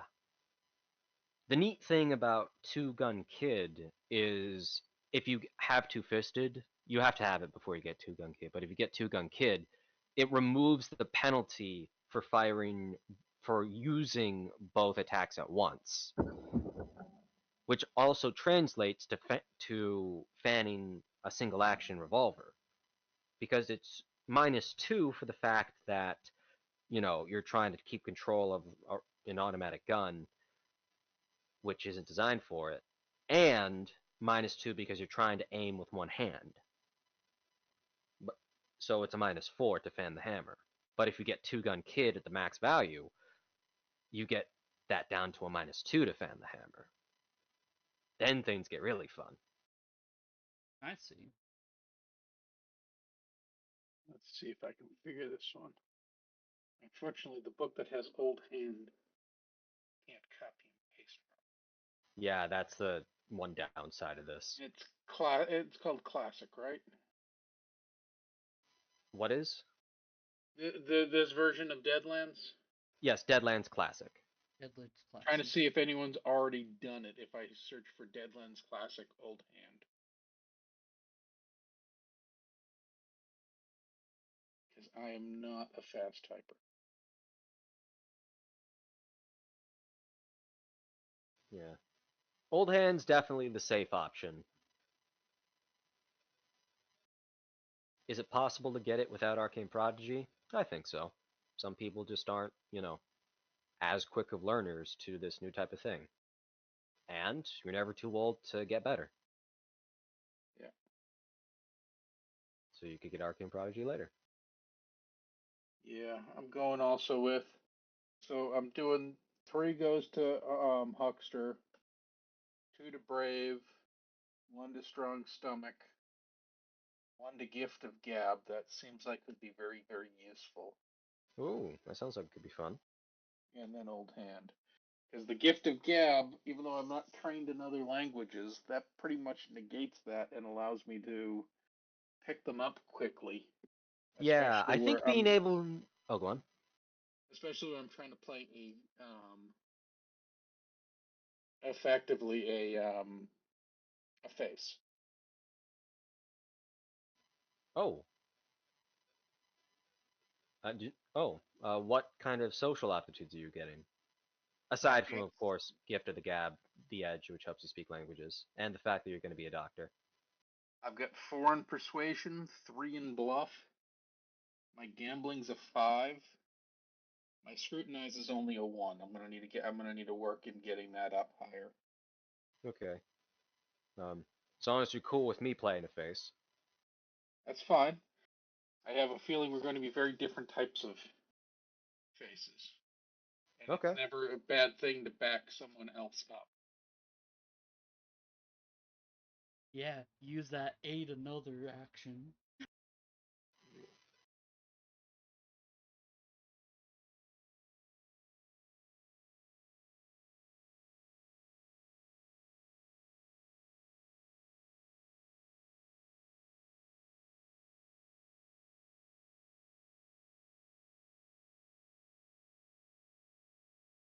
But yeah, I imagine the cast for season 2 will be a blend of if you know do a season 2.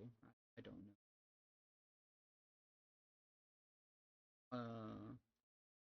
But for season 2 probably be a blend of groups.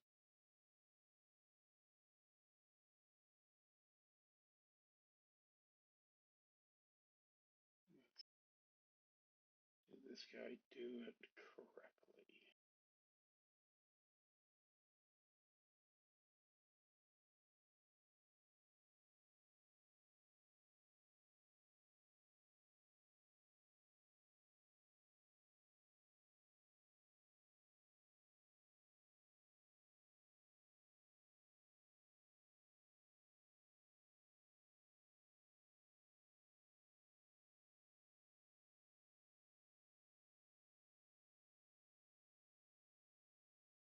He got the Wuxta. working part of it done correctly, so I'll be good for the copy and paste.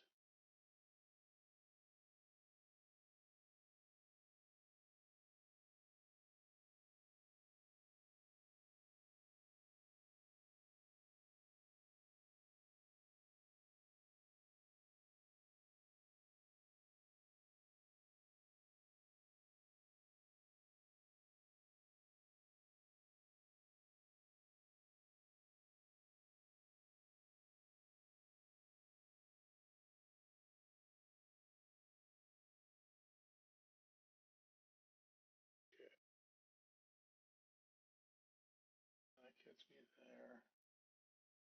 Let me. So, do you mind if I share my screen and we walk through what I've done? I See wouldn't if I'm mind. putting points in the correct places or if I'm missing anything that I should be looking for. Sounds good.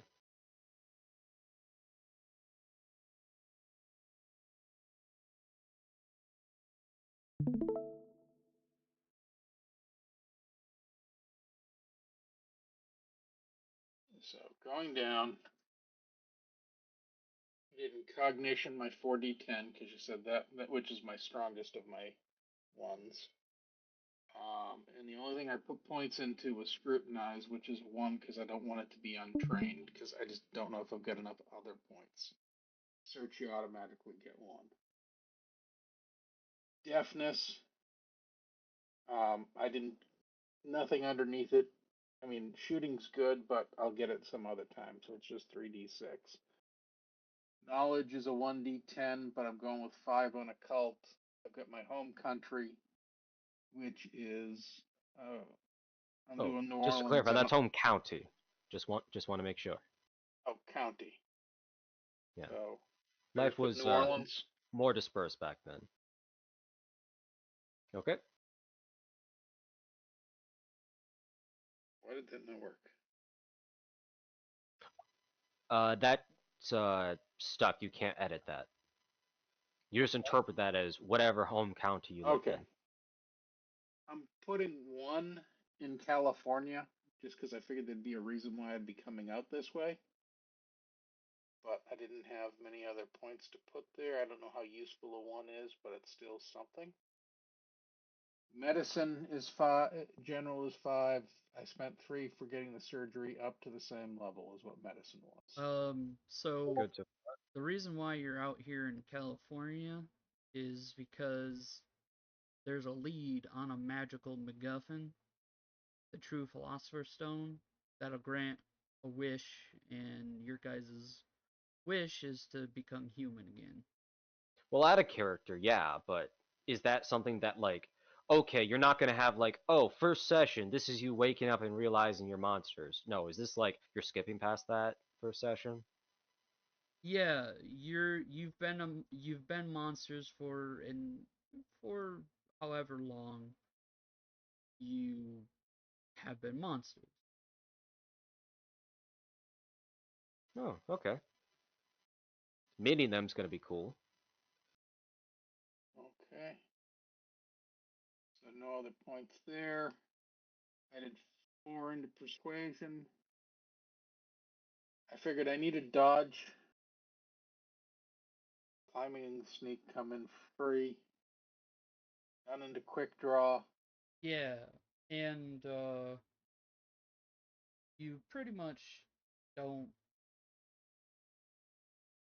You're all here for the same thing, but you don't really know each other that well.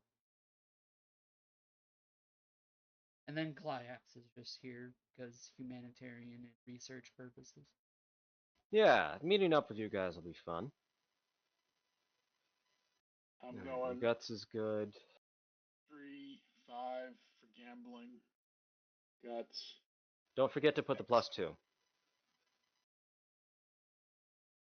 So guts gets into +2. gambling. Oh. Gambling, I get a +2.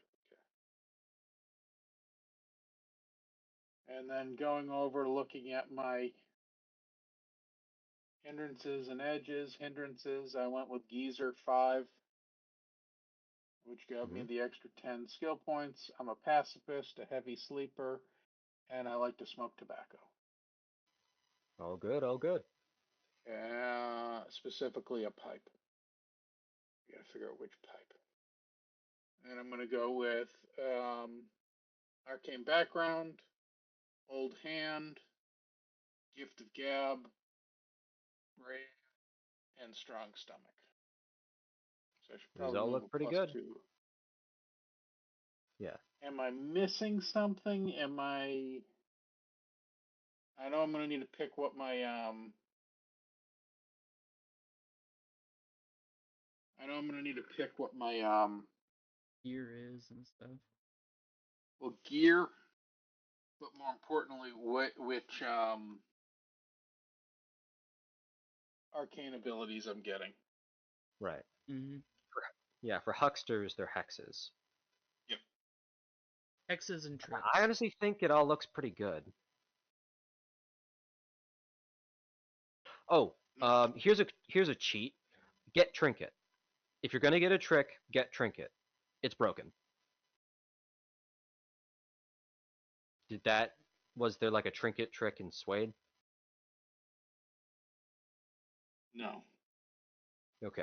If Basically, for so many rounds, you get to conjure any object of a certain size depending on your hexlinging level. You can conjure matches, you can conjure playing cards, you can conjure keys, you can conjure guns, you can conjure anything as long as it is not mystical in nature. Anything. Yep. And it's a And trick. am I missing anything for what was I gonna say? Going through look at the huckster thing next. The other one I wasn't sure about just because I am so old, and but it looks like it's different. Is Veteran of the Old West? That is not exactly an edge or hindrance. Okay, It is 0 points. I saw. The payment is that you have to draw a 13th card. And that will determine what your downside is. Now, maybe you and the Marshal can look at the Veterans of the Weird West downsides and pick one. Obviously, some are just it's meant to be luck based, so like a 2 is basically you making it a problem for everyone. Don't get a 2 in Veteran of the Weird West. I can't play the game if you do. Like, but if you but obviously they expect you to draw, so that way you get like most of them are bad except for the Red Joker. There's a 1 in 54 chance that it's actually a good thing. Everything else is a downside. So you get 15 aptitude points for something bad. Like, you've been around so long, you've had enough bad experiences that you're more capable because of it. Yeah, if Squirrel, if you were to go to page 243 of the core book, you get to see them. I actually recommend you don't look at them yet, Sean. Yep. Yeah, these are oof. Like you can see the queen right there. That's the one that just bricks mad scientists right there. Um, although I think it's possible you can also get it from a backlash roll. But basically, if you draw a queen on Veteran of the Weird West and you use technology, you may as well start a new character.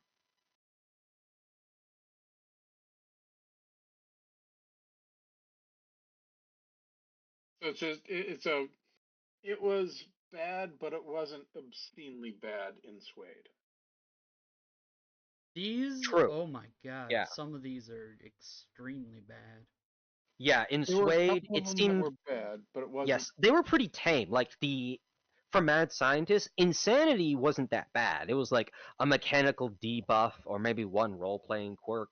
Here, if you go crazy, your character could probably you would have to roleplay a kind of a different character that intentionally does bad choices, and there's nothing you can do about it Okay. without literal divine intervention. And sometimes you can't even get that. There's a chance that divine intervention just doesn't work on you. So yeah, I argue that the 15 points are not worth it, but maybe there's a thing in your backstory No, that could work here. where it made sense in Suede was it was the only way to get enough power points where I'd be able to actually cast enough spells. Oof, that's unfortunate. But well, think of it this way: if you're starting off at novice, you have I think it's 10 power points or 5 power points. I can't remember. You've got a minuscule amount of power points. So the only way to Right. stay, you need to go up so that you can buy the extra power points, and it allows you to buy extra powers or hexes. But it makes sense if you're trying to play a caster heavy. If it's not going to be a long term game, it's Mm-hmm. the only way you're going to be able to get enough advances to be able to do anything. Makes sense.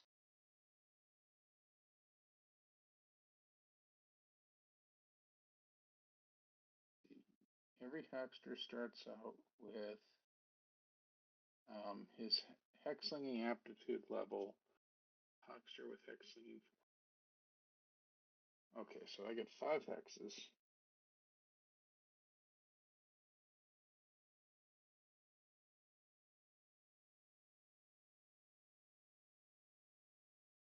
And you said the other one is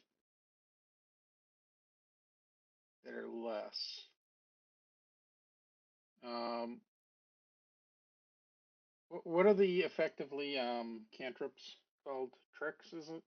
Tricks. Tricks. How many And I tricks? am telling you, you want Trinket. You absolutely want Trinket. How many tricks does he get?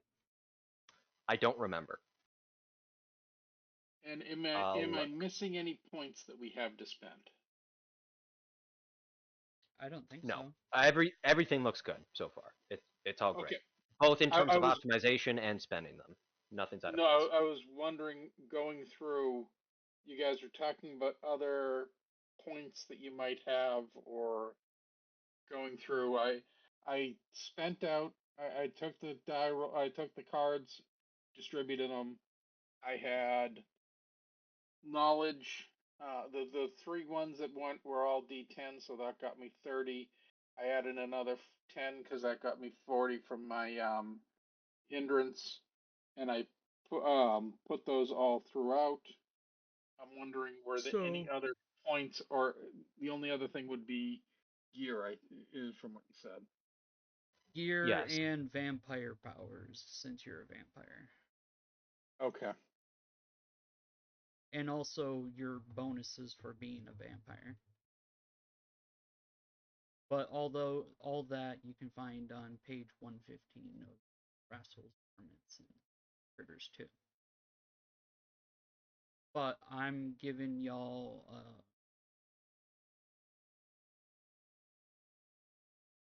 5 points to spend one to one.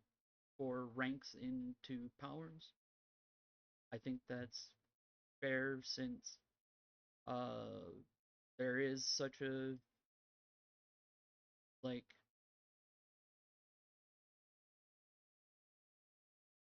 some of the stuff that a vampire can do is bonkers compared to some of the stuff that a werewolf can do. Some of the stuff that a werewolf can do is bonkers compared to what a vampire can do. It's not totally balanced is what I'm saying. So Okay. I haven't even looked to see what the vampire can do. I was picking a Ooh. vampire mostly because we needed to pick something. Mhm. Yeah, vampires pay a little bit more than werewolves for the price of their power, both in terms of roleplay and mechanics, but they get more powers overall. That's the trade-off. But let's focus on getting your Huckster stuff done first. So yeah, here are the rules for tricks. Okay, so you get as many hexes as you have levels in hexlinging to start off during character creation. So you have 5 in hexling, you get 5 hexes. Tricks are different. You can trade away 1 starting hex for 3 tricks. And you can mix and match them. Okay. I absolutely think you should trade away at least 1 hex for a couple things. You can read through them if you like. I think some of the ones you might like are...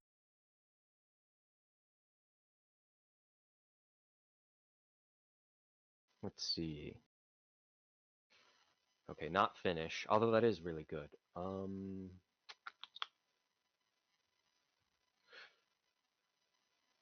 Let's see. I'll check in Hucksters and Hexes. Because that's where all the really fun tricks are.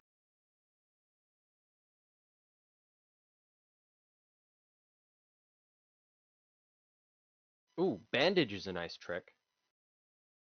It lets the Okay. huckster stop bleeding. It doesn't prevent, it doesn't cure wind, and it doesn't tend to wounds, but it prevents bleeding, because there is a bleeding mechanic in this game, so if you're worried that someone isn't able to get medical treatment after, like, within the amount of time it takes to finish combat, which is maybe like a minute, you might want to just use bandage. Just, okay, stop the bleeding, buy us time to fix him, or whatever.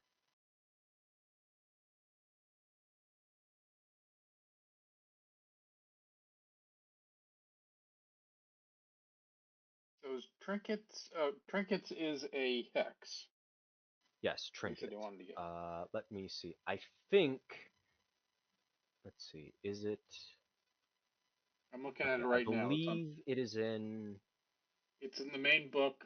It's on 163. Oh, is it a hex? Did I make a mistake? It's a full hex. Oh, that's my bad. It's still broken. I mean, see for yourself. Yep. I think I would like to draw a gun out of my hat now. Or like, I would like the key to my cell right now, thanks. And after a few seconds, it's just gone. No evidence.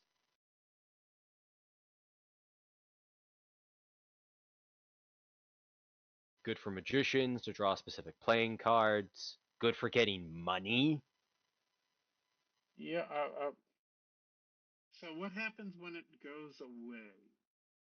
Okay, let me see. It only lasts for 1 round for every level of the Huckster that is Hexlingen. It just says it disappears. I'll check Hucksters and Hexes to see if it's listed in here anywhere.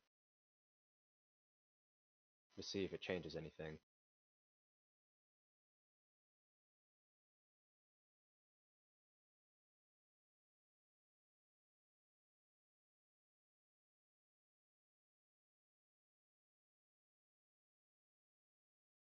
Wrench looks like it's pretty good.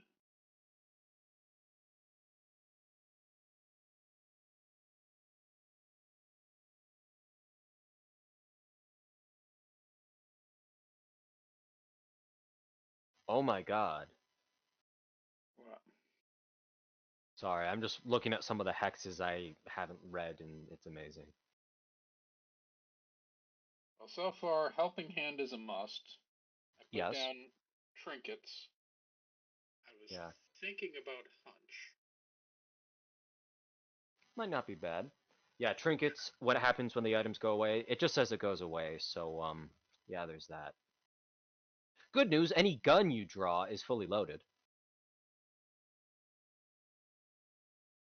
Oh, that was the one I wanted. Phantom Fingers. Phantom Fingers is amazing. Phantom Fingers is, I want to pull the firing pin out of that enemy's gun. Or, I want to pick up that train car and move it off the rails. Phantom Fingers is even the a fun hex. baseball-sized weight. I want to unbuckle his gun belt. Exactly! Exactly! Now you're thinking like a huckster. Why bother fighting him when I could just find a way to cheat? Find the path of least resistance and take it. Now you're thinking like a huckster. Now, where are the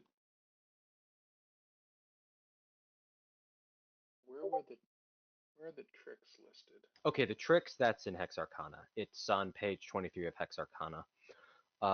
Let's see. It is also in Hucksters and Hexes. It's on page 20 of the Are they the PDF, page same ones? 19. Maybe. Some of the Hex Arcana decided to cut a lot, so you might find things that are only in Hucksters and Hexes, so you really should check both.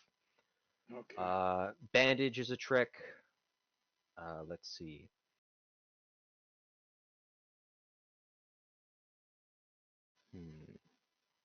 Ooh, coffee varnish. Get +4 to any vigor check to stay awake.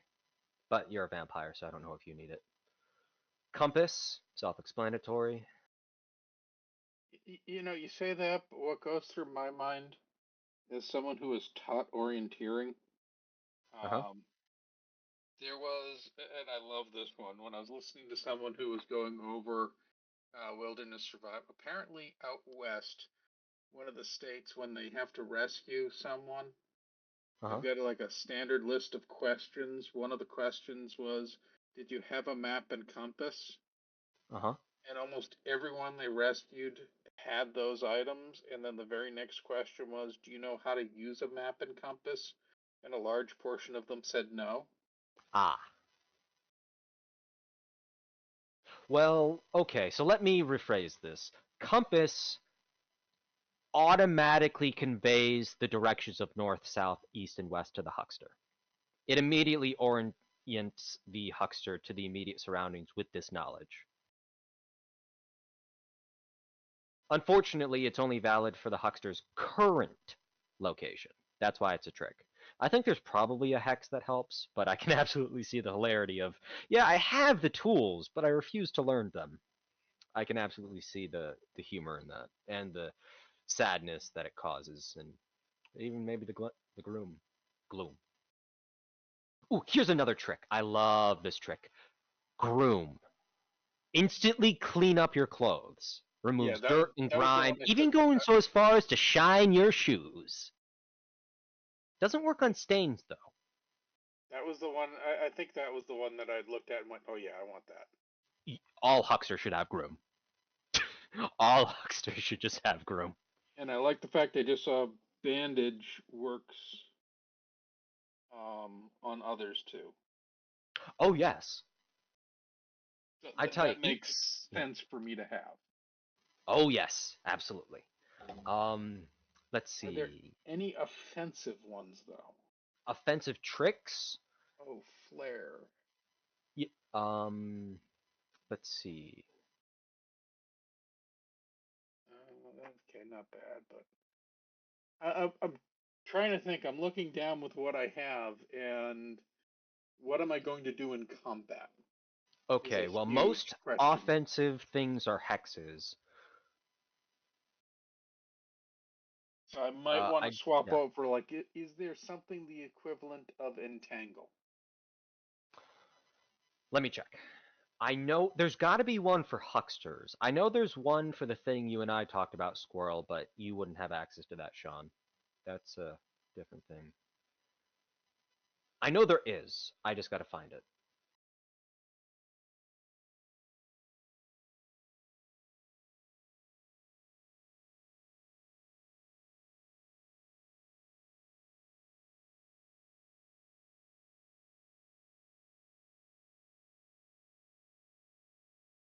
I'm back. I'm sorry.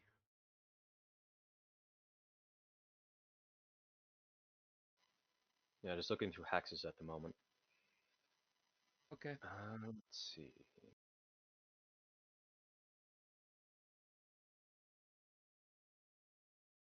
Ooh, hex sense could be good. Detect any magical emanations and enchantments. Might even be able to tell you the type of magic. That's something else you need to know about Classic, Sean. In Suede is made to be very broad, and Deadlands is more of a supplement, so all magic is created equal. In Classic, not all magic is created equal.